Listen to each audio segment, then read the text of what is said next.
ಯಾಸರೆಟಿ ವೀಕ್ಷಕರಿಗೆ ಯೇಸುಕ್ರಿಸ್ತನ ಮಧುರ ನಾಮದಲ್ಲಿ ವಂದನೆಗಳು.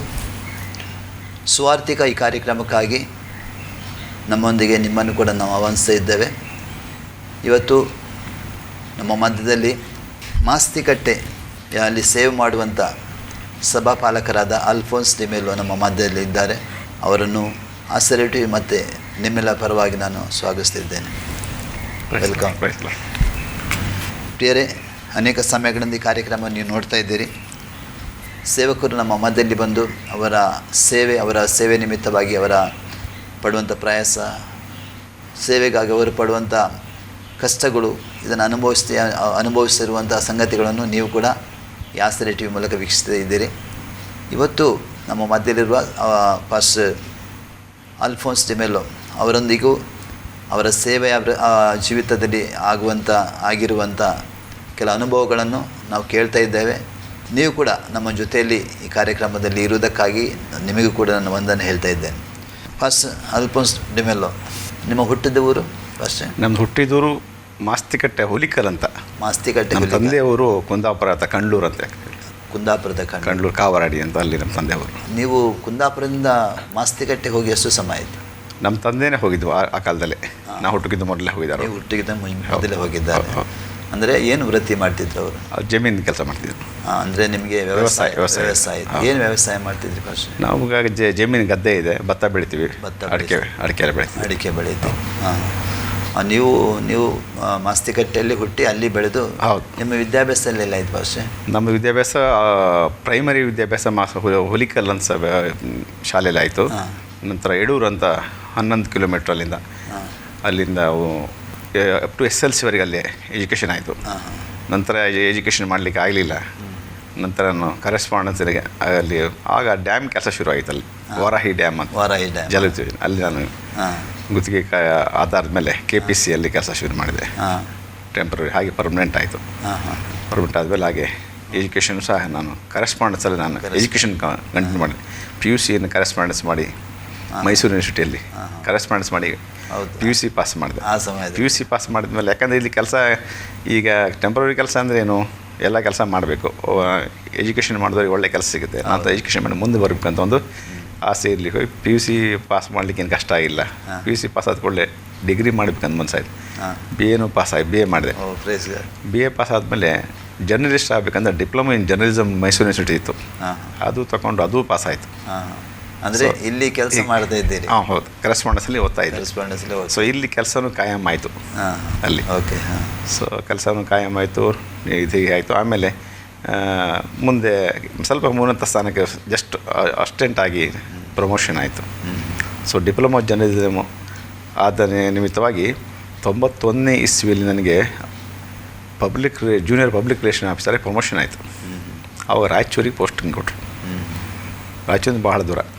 ರಾಯಚೂರಿಗೆ ಹೋಗಬೇಕಾದ್ರೆ ನೀರಿಲ್ದ ಜಾಗ ಅಂತ ಸಾಮಾನ್ಯವಾಗಿ ಎಲ್ಲ ಗೊತ್ತಿರೋ ವಿಷಯ ಅಲ್ರಿ. ಅದು ಪ್ರಮೋಷನ್ ಏನೋ ಬಂತು, ಒಳ್ಳೆ ಪೋಸ್ಟು. ಹೋಗ್ಲಿಕ್ಕೆ ಮನಸ್ಸೇ ಆಗಿಲ್ಲ ಹೋಗ್ಲಿಕ್ಕೆ. ಅಲ್ಲಿ ಹೋಗಿ ಸಾಯೋಕ್ಕಿಂತ ಇಲ್ಲಿ ಸಾಯ್ದು ಒಳ್ಳೆದಲ್ಲ, ಯಾಕೆ ಹೋಗಿದ್ದು ಹಾಗೆ ಯೋಚನೆ ಮಾಡಿದ್ದಾಗ ಒಂದು ಸರಿ ನಮ್ಮ ಒಂದು ಚರ್ಚ್ ಹಬ್ಬ ಇತ್ತು. ಚರ್ಚ್ ಹಬ್ಬ ಇದ್ದಾಗ ಒಬ್ಬರು ಫಾದರ್ ಬಂದಿದ್ದರು, ಕರಿಯ ಅಂತ. ಪ್ರಮೋಷನ್ ಆಗಿ ಯಾಕೆ ಹೋಗಿಲ್ಲ ನೀವು ಅಂತ. ಯಾಕೆ ಅಲ್ಲಿ ಬಿಸಿಲಲ್ಲಿ ಫ್ಯಾಮಿಲಿ ಬಿಟ್ಟು ನಾವು ಒಬ್ಬರೇ ಹೋಗಿ ನಮ್ಮ ಮಿಸ್ಸಸ್ಸು ವರ್ಕಲ್ಲಿದ್ದರು ಇಲ್ಲಿ ಮಾಸ್ತಿಕಟ್ಟೆಯಲ್ಲಿ. ಹಾಗೆ ಹೋಗ್ಲಿಕ್ಕೆ ಮನಸ್ಸು ಮಾಡಲಿಲ್ಲ ನಾನು. ಇನ್ನೊಂದು 5-6 ದಿನ ಇತ್ತು, ಅದು ಲ್ಯಾಪ್ಸ್ ಆಗ್ತಿತ್ತು. ಪ್ರಮೋಷನ್ ಸಿಕ್ಕೋದು ದೊಡ್ಡದು, ನೀವು ಹೋಗಿ ಅಂತ ಬೆಂತಟ್ಟಿದ್ರು. ಏನೋ ಒಂಥರ ನನಗೆ ಆವತ್ತಿಂದ ಬದಲಾವಣೆ ಆಯ್ತು ಮನಸ್ಸು. ಆಯ್ತು, ಹೋಗೇ ಬಿಡ್ತೀನಿ, ಏನಾಗುತ್ತೆ ನೋಡೋಣ. ಸುಮಾರು ದೊಡ್ಡ ಒಂದು 5-6 ಪೋಸ್ಟ್ ಜಂಪ್ ಆಗಿ ಸಿಗೋದು promotion. Assistant junior publication officer corporate ಅಂತ ಇದಕ್ಕೆ KPCಯಲ್ಲಿ ಒಂದು ವರ್ಕ್ಮೆನ್ ಆ್ಯಂಡ್ ಕಾರ್ಪೊರೇಟ್ ಅಂತ ಆಫೀಸರ್ ಮತ್ತು ಕಾರ್ಮಿಕ ಹುದ್ದೆಗೆ ಅಷ್ಟು ಡಿಫ್ರೆನ್ಸ್ ಆಗುತ್ತದೆ. ಸೊ ಅದು ಸಿಗ್ತಲ್ಲ ಅಂತ ಅಲ್ಲಿ ಕಡೆಗೆ ಮನಸ್ಸು ಬದಲಾವಣೆ ಆಯಿತು. ಹೋಗಿ ರಿಪೋರ್ಟ್ ಮಾಡಿದೆ. ಜೂನ್ ತಿಂಗಳಲ್ಲಿ 6ಕ್ಕೆ ರಿಲೀವ್ ಆಗಿ 7ನೇ ತಾರೀಕು ಹೋಗಿ 91ನೇ ಇಸ್ವಿಯಲ್ಲಿ ರಾಯಚೂರಲ್ಲಿ ರಿಪೋರ್ಟ್ ಮಾಡಿದೆ. ರಾಯಚೂರಲ್ಲಿ ರಿಪೋರ್ಟ್ ಮಾಡುವಾಗ ಮಳೆ ಬಂದಿತ್ತು ಇಲ್ಲೆಲ್ಲ. ಇಲ್ಲಿ ಮಳೆ ಬರಲಿಕ್ಕೆ ಅಲ್ಲಿ ಬಿಸಿಲಿಗೆ ಗೊತ್ತೇ ಆಗಿಲ್ಲ ನನಗೆ. ಇದು ಚೆನ್ನಾಗಿದೆಯಲ್ಲ, ಏನು ಬಿಸಿಲಿದೆ, ಏನಾಗಲ್ಲ ಅಂತ. ಹಾಗೆ ನೆಕ್ಸ್ಟ್ ಅಡ್ಜಸ್ಟ್ ಆಗಿಬಿಟ್ಟೆ ಅಲ್ಲಿ ರಾಯಚೂರಲ್ಲಿ.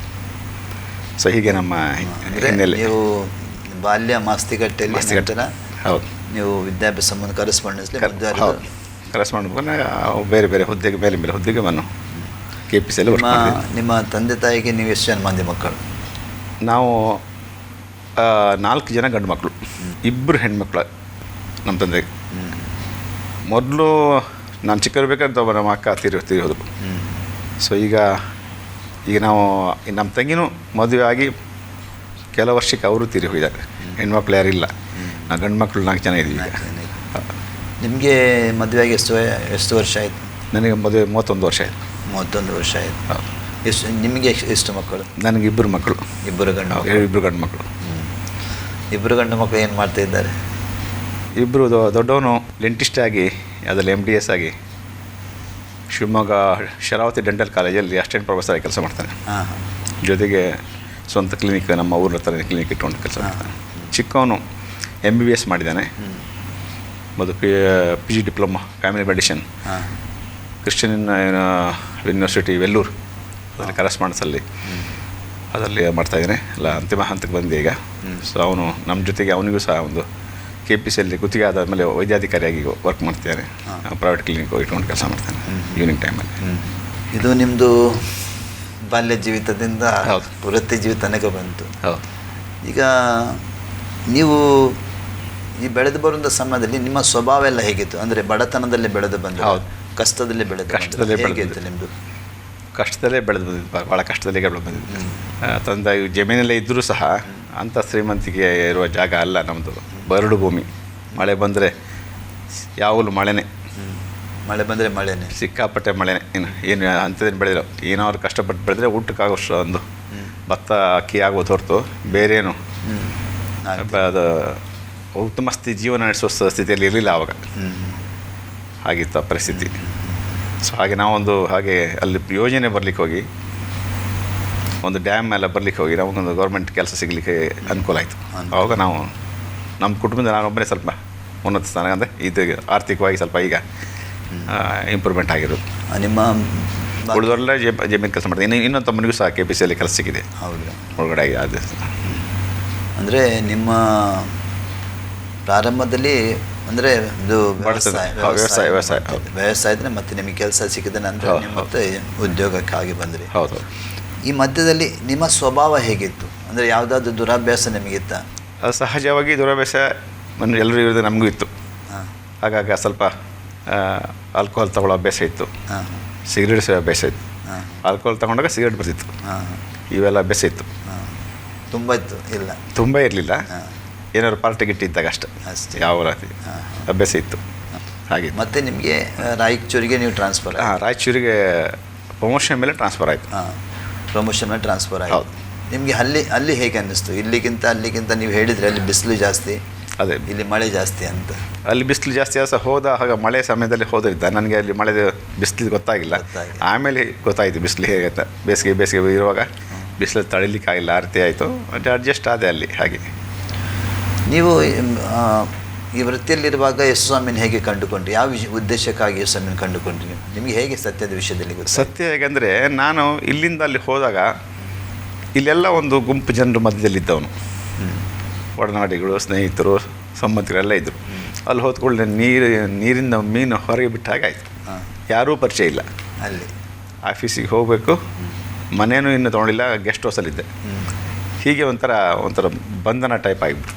ಅಂದರೆ ನೀವು ಒಬ್ಬರೇ ಹೋದ್ರಿ? ಒಬ್ಬನೇ ಹೋಗಿದ್ದು ನಾನು. ನಮ್ಮ ಮಿಸ್ಸಸ್ಸಿಗೂ ಕೆಲಸ ಇದ್ದು ಅವರು ಇಲ್ಲೇ ಇದ್ದರು ಮಾಸ್ತಿಘಟ್ಟಲ್ಲಿ. ಅಲ್ಲಿ ಹೋದಾಗ ಭಾನುವಾರ ಚರ್ಚಿಗೆ ಹೋಗ್ಬೇಕಲ್ಲ. ಹೌದು. ದೇವರಲ್ಲಿ ಭಕ್ತಿ ಇತ್ತು ನನಗೆ. ಭಕ್ತಿ ಇತ್ತು? ಹೌದು. ಎಣ್ಣೆ ಕುಡಿದ್ರು ಭಕ್ತಿ ಕಮ್ಮಿ ಇರಲಿಲ್ಲ. ಅದೆಲ್ಲ ಇತ್ತು ಏನು. ಹೌದು. ಹಾಗಿದ್ದಾಗ ಭಾನುವಾರ ಚರ್ಚ್ ಹುಡುಕಿದ್ದೆ. ನಾನು ಸಿರಿಯನ್ ಆರ್ಥೋಡಾಕ್ಸ್ ಅಲ್ವಾ, ಸಿರಿಯನ್ ಚರ್ಚಿಯಲ್ಲಿ ಇರಲಿಲ್ಲ ಅಲ್ಲಿ. ನೆಕ್ಸ್ಟ್ ರೋಮನ್ ಕ್ಯಾಥಲಿಕ್ ಚರ್ಚ್ ಇತ್ತು, ಅದಕ್ಕೆ ಹೋದೆ. ಒಂದು 2-3 ವಾರ ಹೋದೆ ಅಲ್ಲಿ. ಮಾಮೂಲಿ ಚರ್ಚಿಗೆ ಹೋಗಿ ಬಂದೆ. ನಮ್ಮ ಕಚೇರಿಯಲ್ಲಿ ಒಬ್ಬರು ಯೋಹಾನ್ ಅಂತ ಒಬ್ಬರು ಆಫೀಸ್ ಹೆಲ್ಪರ್ ಇದ್ದ, ಪ್ಯೂನ್. ಅವ್ರಿಗೆ ಕೇಳಿದೆ, ಕ್ರಿಶ್ಚಿಯನ್ ಅಲ್ಲ ಅವನು, ನೀನು ಯೋಹಾನ್ ಅಂತ ಕ್ರಿಶ್ಚಿಯನ್ ಅಲ್ವಾ, ಯಾವ ಚರ್ಚ್ ನೀವು ಕೇಳಿದೆ. ನಮ್ಮದು ಪ್ರೊಟೆಸ್ಟೆಂಟ್ ಸರ್ ಅಂತ. ಎಲ್ಲಿ ನಿಮ್ಮ ಸಭೆ ಅಂತ. ರೋಮನ್ ಕ್ಯಾಥಲಿಕ್ ಇದೆಲ್ಲ ಪಕ್ಕದಲ್ಲಿ ಒಂದು ಶಾಲೆಯಲ್ಲಿ ಮಾಡ್ತಾಯಿದ್ವಿ, ನಾನು ಬರ್ಬೋದಾ ಕೇಳಿದೆ ನಿಮ್ಮ ಸಭೆ. ಬನ್ನಿ ಸರ್ ಅಂತ ಕರ್ಕೊಂಡೋದವನು. ಸೊ ಅಲ್ಲಿ ಸ್ವಲ್ಪ ಜನನೇ ಇದ್ದರು, ಒಂದು 25 ಜನ ಇದ್ದರು. ಪ್ರಾರ್ಥನೆ ಎಲ್ಲ ಮುಗಿದ ಮೇಲೆ ಪಾಸ್ಟರ್ ಅವರು 6ನೇ ಬಂದು ಪ್ರಾರ್ಥನೆ ಮಾಡಿದರು. ನಮ್ಮ ಮಧ್ಯದಲ್ಲಿ ಒಬ್ಬರು ಸಹೋದರರು ಇದ್ದಾರೆ, ಅವರು ಹೊಸದಾಗಿ ಬಂದಿದ್ದಾರೆ ನಮ್ಮ ಸಭೆಗೆ, ಅವರು ಅವರಿಗೆ ದೇವರು ಆಶೀರ್ವಾದ ಮಾಡಲಿ ಅಂತಲೇ ಪ್ರಾರ್ಥನೆ ಮಾಡಿ ಪ್ರೇಯರ್ ಮುಗಿದ್ಕೊಂಡು ನನ್ನ ಹತ್ರನೇ ಬಂದರು ಅವರು. ನಾನು ಬಹುಶಃ ಬೇರೆ ಯಾರಿಗೆ ಪ್ರಾರ್ಥನೆ ಮಾಡ್ತಿರ್ಬೋದು ಅಂತ ನಾನು ಸುಮ್ಮನಿದ್ದೆ. ನನ್ನ ಹತ್ರ ಬಂದು ಹೊಸದಾಗಿ ಬಂದಿದ್ದೀರಿ, ಎಲ್ಲಿಂದ ಬಂದಿರಿ ಎಲ್ಲ ವಿಚಾರ ಮಾಡಿಕೊಂಡ್ರು. ವಿಚಾರ ಮಾಡುವಾಗ ನಾನು ಈ ರೀತಿ ಹೇಳಿದೆ, ನಾನು ಶಿವಮೊಗ್ಗ ಜಿಲ್ಲೆ ನಮ್ಮದು ಟ್ರಾನ್ಸ್ಫರ್ ಆಗಿ ಬಂದಿದ್ದೀನಿ, ಜೂನಿಯರ್ ಪಬ್ಲಿಕೇಶನ್ ಆಫೀಸರ್ ಬಂದಿದ್ದೀನಿ. ಹಾಗೆ ಸರಿ ಒಂದು ಆತ್ಮೀಯ ರೀತಿಯಲ್ಲಿ ಮಾತಾಡಿದರು. ಸೊ ಇಲ್ಲೊಂದು ನಮ್ಗೆ ಕೇಳೋ ಒಬ್ಬ ವ್ಯಕ್ತಿ ಬಂದ್ರಲ್ಲ ಅಂತ ನನಗೆ ಸಂತೋಷ ಆಯಿತು. ಗುರ್ತಿಸಿದ್ರಲ್ಲ ಯಾರೊಬ್ಬರು ಹೊಸಬ ಬಂದಿದ್ದಾನೆ, ಗುರ್ತಿಸಿದ್ರು. ಹಾಗೆ ಆ ಸಭೆಯವರೆಲ್ಲರೂ ಪರಿಚಯ ಆದರು. ಪರಿಚಯ ಆಗ್ತಾ ಅಲ್ಲೊಬ್ಬರು ಬ್ರದರ್ ಇದ್ದರು, ಇಂಜಿನಿಯರ್, ಅಸಿಸ್ಟೆಂಟ್ ಎಕ್ಸಿಕ್ಯೂಟಿವ್ ಇಂಜಿನಿಯರ್. ನಮ್ಮದೊಂದು ಶುಕ್ರವಾರ ಒಂದು ಪ್ರಾರ್ಥನೆ ನಡೀತಿದೆ ಇದಲ್ಲದೆ, ಅಲ್ಲಿಗೆ ಬೇಕಾದ್ರೆ ಬನ್ನಿ ನೀವು, ಬೇರೆ ಬೇರೆ ಸೇವಕರು ಬಂದು ವಾಕ್ಯ ಹೇಳ್ತಾರೆ. ಅಂದರೆ ಅದೇ ಚರ್ಚಿಗೆ ಬರುವಂಥ ಹೌದು, ಒಬ್ಬರು ಸಹೋದರು. ಆವಾಗ ಅವ್ರ ಮನೆಯಲ್ಲಿ ಪ್ರೇಯರ್ ನಡೀತಿದ್ದು, ಅಸಿಸ್ಟೆಂಟ್ ಎಕ್ಸಿಕ್ಯೂಟಿವ್ ಇಂಜಿನಿಯರ್ ರವಿಕುಮಾರ್ ಅಂತ. ಶುಕ್ರವಾರ ಅಲ್ಲಿ ಪ್ರಾರ್ಥನೆ ಹೋದೆ. ಅಲ್ಲಿ ಮೆಸೇಜ್ ಕೊಡೋರು ತೆಲುಗಲ್ಲಿ ಮೆಸೇಜ್ ಕೊಡ್ತಿದ್ರು ಅವರು, ಬೇಜು ಪಾಸ್ಟ್ರು ಅಂತ. ವರ್ಷಿಪ್ ಎಲ್ಲ ಕನ್ನಡ ಮತ್ತು ತೆಲುಗಲ್ಲಿ ಇರ್ತಿತ್ತು. ಹಾಗೆ ಇರುವಾಗ ವರ್ಷಿಪ್ ನಮ್ಮಲ್ಲಿ ಆ ರೀತಿ ವರ್ಷಿಪ್ ಇಲ್ಲಲ್ಲ, ಎಲ್ಲ ಒಂದು ಎರಡು ಹಾಡು ಹೇಳ್ತಾರೆ, ವಾಕ್ಯಗೆಲ್ಲ. ಅಲ್ಲಿ ವಾಕ್ಯ ಬೋಧನೆ ಏನಿಲ್ಲ, ಅಲ್ಲಿ ವಾಕ್ಯ ಅಷ್ಟೇ. ಅಲ್ಲಿ ವಾಕ್ಯ ಬೋಧನೆ 1 ಗಂಟೆ ವಾಕ್ಯ ಬೋಧನೆ ಕೊಡ್ತಿದ್ರು, ಒಳ್ಳೆ ರೀತಿಯಲ್ಲಿ ವರ್ಷಿಪ್ ಮಾಡ್ತಿದ್ರು. ನನಗೇನಾಯ್ತು ಅಂದರೆ, ಆ ಶುಕ್ರವಾರ ಒಂದು ಸಮಯ ಸಂಜೆ 6ರಿಂದ ಅದು 8 ಗಂಟೆ ಇರ್ತಿತ್ತು. ನನಗೆ ಯಾಕೋ ಅಲ್ಲಿ ಹೋದ್ಕೊಳ್ಳೆ ಭಾಳ ಖುಷಿ ಆಯಿತು. ಎಲ್ಲರೂ ಚೆನ್ನಾಗಿ ಮಾತಾಡೋರು. ಈ ಊರು ಬಿಟ್ಟು ಹೋದ್ಕೊಳ್ಳೆ ಯಾರೊಬ್ಬರು ಕೇಳೋರು ಇದ್ದಾರಂತ ಖುಷಿ ಆಯ್ತು ನನಗೆ. ಹಾಗೆ 1-2 ವಾರ ಹೋಗುವಾಗ ಭಾಳ ಖುಷಿ ಆಯ್ತು ನನಗೆ. ಶುಕ್ರವಾರ ಯಾವಾಗ ಬರ್ತಂತ ಕಾಯ್ತಾ ಕೂತ್ಕೊಂಡೆ. ಆಮೇಲೆ ಅಷ್ಟು ಬಂತು. ಹಾಗೆ ಇರುವಾಗ 1 2-3-4 ತಿಂಗಳು, 5-6 ತಿಂಗಳು ಹೀಗೆ ಹೋಗ್ತಾ ನನಗೂ ಒಂದು ಸಣ್ಣದೊಂದು ಬೈಬಲ್ ಇಟ್ಕೊಂಡಿದ್ದೆ. ಬೈಬಲ್ ಯಾಕಂದರೆ ಬೈಬಲ್ ತಲೆ ಲಾಸ್ಟಿಗೆ ಒಂದು ವಾಕ್ಯ ಓದಿ ಮಲಗೋದು ನಾವು ಅಷ್ಟೇ. ಬೈಬಲ್ ಏನುಂಟು, ಎಷ್ಟು ಅಧ್ಯಾಯ ಉಂಟು ಏನೂ ಗೊತ್ತಿರಲಿಲ್ಲ ನನಗೆ. ಬೈಬಲ್ ಇರಬೇಕು, ಯಾಕಂದರೆ ಕ್ರಿಶ್ಚಿಯನ್ ನಾವು ಇಟ್ಕೊಂಡಿದ್ದೆ ಅಷ್ಟೇ. ಕೇಳಿದ್ರೆ ಎಲ್ಲ ಗೊತ್ತುಂಟು. ಹೌದು, ಅಷ್ಟೇ ಇಟ್ಕೊಂಡು ಸಣ್ಣ ಬೈಬಲ್ ಅದೇ, 2 ವಾಕ್ಯ ಅಲ್ಲ, 1-2 ವಾಕ್ಯ ಓದೋದು, ಇಟ್ಟೋದು ಮಲಗೋದು ಅಷ್ಟೇ. ಆಮೇಲೆ ಎಲ್ಲರ ಕೈಯಲ್ಲಿ ಬೈಬಲ್ ಉಂಟು. ನನಗೊಂದು ಬೈಬಲ್ ಬೇಕಂತ ತೊಗೊಂಡೆ. ಎಲ್ಲ ಸಣ್ಣ ಹುಡುಗರೆಲ್ಲ ವಾಕ್ಯ ತೆಗೆದು ಬೇಗ ಓದ್ತಿದ್ರು ಪಾಸ್ಟಲ್ಲಿ ಪ್ರಸಂಗ ಮಾಡ್ಬೇಕಾದ್ರೆ. ಇವ್ರಿಗೆ ಹೇಗೆ ಗೊತ್ತಾಗ್ತವೆ ಅವ್ರಿಗೆ, ಹುಡುಗರಿಗೆ ಎಲ್ಲಿದೆ ಅಂತ. ನನಗೆ ಹುಡುಗರಿಗೆ ಆಗ್ತಾಯಿಲ್ಲ. ಪಕ್ಕದಲ್ಲಿ ಹುಡುಗರು ಅಂಕಲ್ ಎಲ್ಲಿದೆ ತೋರಿಸಿದ್ರು, ನನಗೆ ನಾಚಿಕೆ ಆಗ್ತಿತ್ತು. ಸೊ ಹಾಗೆ ವಾಕ್ಯ ಧ್ಯಾನ ಮಾಡ್ತಾ ನಾನು ಹೋಗ್ತಾ ಮೀಟಿಂಗ್ ಹೋಗ್ತಾ ನನಗೂ ರೆಗ್ಯುಲರ್ ವಾಕ್ಯ ಧ್ಯಾನ ಮಾಡಿ ನನಗೆ ವಾಕ್ಯದ ಆಳ ಗೊತ್ತಾಯಿತು, ಸತ್ಯ ಗೊತ್ತಾಯಿತು. ಹೀಗೆ ಬೇಕಾದ್ರೆ ಒಂದು ಸರಿ ಅವರು ದೀಕ್ಷಾ ಸ್ನಾನ ಕಾರ್ಯಕ್ರಮ ಇಟ್ಟರು ಅವ್ರ ಸಭೆಯಲ್ಲಿ. ಎಷ್ಟು ಸಮಯ ನೀವು ಹೋಗಿ ಅಲ್ಲಿಗೆ? ಅಲ್ಲಿ ಹೋದಾಗಲ್ಲ, ಆವಾಗ 91ಗೆ ಹೋಗಿದ್ದು ನಾನು. ದೀಕ್ಷಾ ಸ್ನಾನ ಬರುವಾಗ ಎಷ್ಟು ಸಮಯ ಆಗಿತ್ತು? ಆವಾಗೊಂದು 5-6 ತಿಂಗಳಾಗಿತ್ತು. ಸ್ವಲ್ಪ ನನಗೆ ನಾನು ವಾಕ್ಯ ಸ್ಟಡಿ ಮಾಡೋ ಮಟ್ಟಿಗೆ ಬಂದುಬಿಟ್ಟಿದ್ದೆ ಆವಾಗ. ಇದೆಲ್ಲ ಬೆಳವಣಿಗೆ ಮಧ್ಯದಲ್ಲಿ ನೀವು ಊರಿಗೆ ಬರ್ತಿದ್ರಾ? ಊರಿಗೆ 15 ದಿವಸಕ್ಕೆ ಊರಿಗೆ 15 ಒಂದು 20 ದಿನಕ್ಕೆ ಊರಿಗೆ ಬರ್ತಿದ್ದೆ ನಾನು. ಇದರ ಬಗ್ಗೆ ನಿಮ್ಮ ಮನೆಗೆ ಬಂದು ಹೇಳ್ತಾ ಇರ್ತಿದ್ದೆ ನಾನು. ಎಲ್ಲಿ ಮನೆಗೆ ಏನು ಹೇಳ್ಕೊಳ್ಳಿ ಸುಮ್ಮನಿದ್ರಿ. ಸೊ ಹೀಗೆ ಹೇಳುವಾಗ ಒಪ್ಪಿಕೊಳ್ತಿದ್ರ ಮನೆಯಲ್ಲಿ? ಅಲ್ಲ, ಏನು ಹೇಳ್ತಾನಲ್ಲ ಅಂತ ಒಪ್ಕೊಳ್ಳೋದ್ರೆ ಅವ್ರ ಪಡೆಗೆ ಬರ್ತಿದ್ರು, ಕೇಳ್ತಿದ್ರು, ಏನು ವಿರೋಧ ಮಾಡ್ತಿರಲಿಲ್ಲ, ಕೇಳ್ತಿದ್ರು. ಸೊ ದೀಕ್ಷಾ ಸ್ನಾನ ಕಾರ್ಯಕ್ರಮದಲ್ಲಿ ಬ್ರದರ್ ವಿಶ್ವಾನಂದ ಅವರು ಮಡ್ರಾಸ್ ಫರ್ಟಿಲೈಸರ್ ಕಂಪ್ನಿಯಲ್ಲಿ ರೀಜನಲ್ ಮ್ಯಾನೇಜರ್ ಆಗಿದ್ದರು. ಅವರು ಬಂದು ಮೆಸೇಜ್ ಕೊಡ್ತಿದ್ರು ಅಲ್ಲಿ ದೀಕ್ಷಾನ ಗೆದ್ದೋದು. ಅದು ಕನ್ನಡದಲ್ಲಿ ಕೊಡೋರು ಮೆಸೇಜ್ ಅವರು. ನನಗೆ ಅದು ಸ್ಪಷ್ಟವಾಗಿ ಅರ್ಥ ಆಗ್ತಿತ್ತು. ತೆಲುಗಲ್ಲಿ ಕೊಡುವಾಗ ಪೂರ್ತಿ ಅರ್ಥ ಆಗ್ತಿಲ್ಲ ನನಗೇನು. ಈ ಕನ್ನಡದಲ್ಲಿ ಮೆಸೇಜ್ ಕೊಟ್ಟಾಗ ಸ್ಪಷ್ಟವಾದ. ಅವರಿಗೆ ತಿಂಗಳಿಗೆ ಒಂದ್ಸರಿ ಅವ್ರಿಗೆ ಕರೆಸಿದ್ರು. ತಿಂಗಳಿಗೆ ಒಂದು ಅಲ್ಲಿ ಸ್ಪೆಷಲ್ ಮೀಟಿಂಗ್ ಮಾಡ್ತಿದ್ರು. ಅವೆಲ್ಲರಿಗೆ ಊಟ ಎಲ್ಲ ಮಾಡಿ ವ್ಯವಸ್ಥೆ ಮಾಡ್ತಿದ್ರು ತಿಂಗಳಿಗೆ ಒಂದು. ಆವಾಗ ಕನ್ನಡದಲ್ಲಿ ಮೆಸೇಜ್ ಸಿಗ್ತಿತ್ತು ನನಗೆ. ಕನ್ನಡದಲ್ಲಿ ಸ್ಪಷ್ಟವಾಗಿ ವಾಕ್ಯ ಗೊತ್ತಾಗ್ತಿತ್ತು. ಹಾಗೆ ವಾಕ್ಯ ನನಗೆ ಆತ್ಮೀಯ ಕಣ್ಣು ತೆರೀಲಿಕ್ಕೆ ಶುರುವಾಯಿತು. ದೀಕ್ಷಾ ಸ್ನಾನ ಕಾರ್ಯಕ್ರಮ ಟೈಮಲ್ಲಿ ರಕ್ಷಣೆ, ದೀಕ್ಷಾ ಸ್ನಾನ ಇಲ್ಲಾಂದರೆ ಪರಲೋಕ ಇಲ್ಲ, ಯೇಸು ಸ್ವಾಮಿಯೇ ತೊಗೊಂಡಿದ್ದಾರೆ, ಇವೆಲ್ಲ ವಿವರಣೆ ಮಾಡಿ ಹೇಳುವಾಗ ಹೇಳುವಾಗ ನನಗೆ ಹೌದು ದೀಕ್ಷಾ ಸ್ನಾನ ತೊಗೊಳ್ಬೇಕು ಅನ್ನೋ ಒಂದು ಆಲೋಚನೆ ಬಂತು. ಈಗ ತೊಗೊಳ್ತಿರೋದು ಅವರು ತೊಗೊಳ್ಳಿ, ನನಗೆ ಸಮಸ್ಯೆ ಇಲ್ಲ. ದೀಕ್ಷಾ ತೊಗೊಂಡವ್ರು ಹೇಗಿರಬೇಕಂತ ಕೆಲವು ಬೋಧನೆ ಮಾಡಿದರು. ದುರಭ್ಯಾಸಗಳು ಇವೆಲ್ಲವೂ ಬಿಟ್ಟು ಸತ್ತರ ಮೇಲೆ ದೀಕ್ಷಾ ಸ್ನಾನ ಕೊಡೋದು, ಹೋಗಿದ್ದು ಅಂತ ಹೋಳುದು ಎಲ್ಲ ಸತ್ತ ಮೇಲೆ ಇಟ್ಕೊಳ್ದಿರಲ್ಲ, ಸತ್ತ ಹೆಣ ಹೋಗಿದ್ದಾರಲ್ಲ. ಅದೇ ರೀತಿ ಆತ್ಮಿಕ ದೇಹದಲ್ಲಿ ಇರುವ ದುರಭ್ಯಾಸಗಳೆಲ್ಲ ಸತ್ತು ಹೋದ್ಮೇಲೆ ಆ ದುರಭ್ಯಾಸನ ಹೂತಾಕ್ಬಿಟ್ಟು ಸಾಯ್ದಿದ್ರೆ ಹುಳಿ ಹಿಂಡಿಕೆ ಆಗೋದಿಲ್ಲ. ಹೌದು, ಸಾಯಬೇಕು. ಸಾಯಬೇಕಾದ್ರೆ ದುರಭ್ಯಾಸ ಎಲ್ಲ ಇಷ್ಟು ಮಾಡಿ ಹೇಳಿದ್ರು ಯಾವ್ಯಾವ ದುರಭ್ಯಾಸ. ಸಾಯ್ಬೇಕಾದ್ರೆ ಎಲ್ಲ ಕೆಲವು ನಮ್ಮ ಹತ್ರ ಸ್ವಲ್ಪ ಇತ್ತಲ್ಲ. ಹಾಗಾದರೆ ದೀಕ್ಷಾತನ ಅವರಿಗೆ, ನಮಗಲ್ಲ. ಅದು ತಗೊಳ್ಳೇಬೇಕಂತ ನಾವು ಸ್ವಲ್ಪ ತಗೊಳ್ಳೋರು. ಅಷ್ಟೇ, ನಮಗೆ ಅವಶ್ಯಕತೆ ಅವ್ರು ತಗೊಳ್ಳಿ ದೀಕ್ಷೆ, ನಮ್ಗೆ ತೊಂದರೆ ಇಲ್ಲ ಅಂತ ಆಗಿದೆ. ಅದು ಪ್ರಸಂಗ ಚೆನ್ನಾಗಿತ್ತು, ಎಲ್ಲ ಕೇಳಿದೆ. ಅದೊಂದು ಸರಿ ಅನಿಸಿಲ್ಲ ನನಗೆ, ಏನು ಎಲ್ಲ ಪೂರ್ತಿ ಬಿಡಬೇಕಂತ ಇದಲ್ಲ, ಹೌದು, ಸರಿ ನನಗೆ ಸರಿ ಅನಿಸಿಲ್ಲ. ಇನ್ನೇ ಅವ್ರು ತಗೊಳ್ಳಿ ದೀಕ್ಷೆ, ಅವ್ರಿಗೆ ತೊಗೊಂಡ್ರೆ ಸಾಕು, ನಮಗೆ ತೊಗೊಳ್ಳೇಬೇಕಂತ ಇರಲಿಲ್ಲ.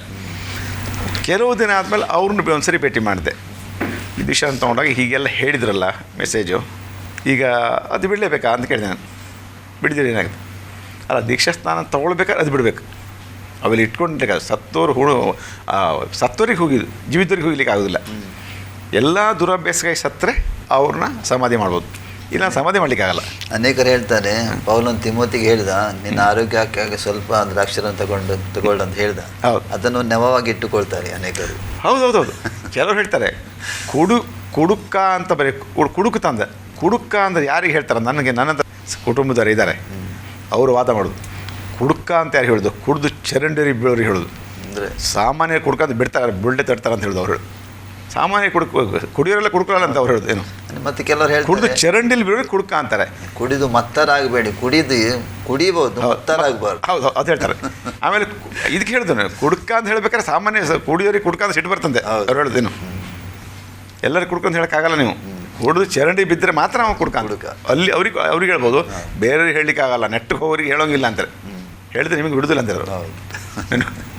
ನಾನು ಹೇಳಿದೆ, ತಿರುಗುತ್ತೆ ಅಂದ್ರೆ ಕೊಳ್ಳೆ ಫ್ಯಾನ್ ತಿರುತ್ತಪ್ಪ, ಏನು ಒಂದು ಸುತ್ತು ತಿರುವುದೇ, 10 ಸುತ್ತು ತಿರುವುದೇ ಅದಲ್ವಾ, ತಿರುತ್ತಾ ಇದ್ದಾರೆ. ಅದು ಅಷ್ಟೇ, ಕುಡುಕನೇ ಅವ್ನು ಚರಂಡಿ ಬೆಳ್ಳಿ ಅವ್ನು ನೆಟ್ಟಿಗೆ ಇರಲಿ ಅವನು. ನನ್ನ ವಾದ ಹೇಗೆ.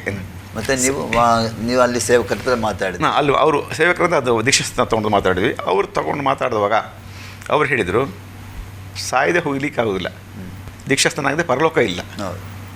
ದೀಕ್ಷಾಸ್ಥಾನ ಇಲ್ಲದೆ ತಿರುಗಿ ಹುಟ್ಟಿದ್ರೆ ಯವನ ಸುವಾರ್ತೆ 3ನೇ ತಿರುಗಿ ಹುಟ್ಟಿದ್ರೆ ನಿನಗೆ ದೇವರ ರಾಜ್ಯವನ್ನು ಕಾಣ್ಲಿಕ್ಕೆ ಆಗೋದಿಲ್ಲ. ನೀರಿನಲ್ಲೂ ಆತ್ಮಲ್ಲಿ ಹುಟ್ಟಿದ್ರೆ ದೇವರಾಜ್ಯ ಸೇರ್ಲಿಕ್ಕೆ ಆಗೋದಿಲ್ಲ. ನೀವೀಗ ದೇವರಾಜ್ಯ ಕಂಡಿದ್ದೀರಿ, ಸ್ವಾಮಿ ತಿಳ್ಕೊಂಡಿದ್ದೀರಿ ಏನಂತ. ನೀವು ನೀರಿನಲ್ಲಿ ಆತ್ಮದಲ್ಲೂ ಹುಟ್ಟಿದರೆ ದೇವರಾಜ್ಯ ಸೇರ್ತೀರಿ.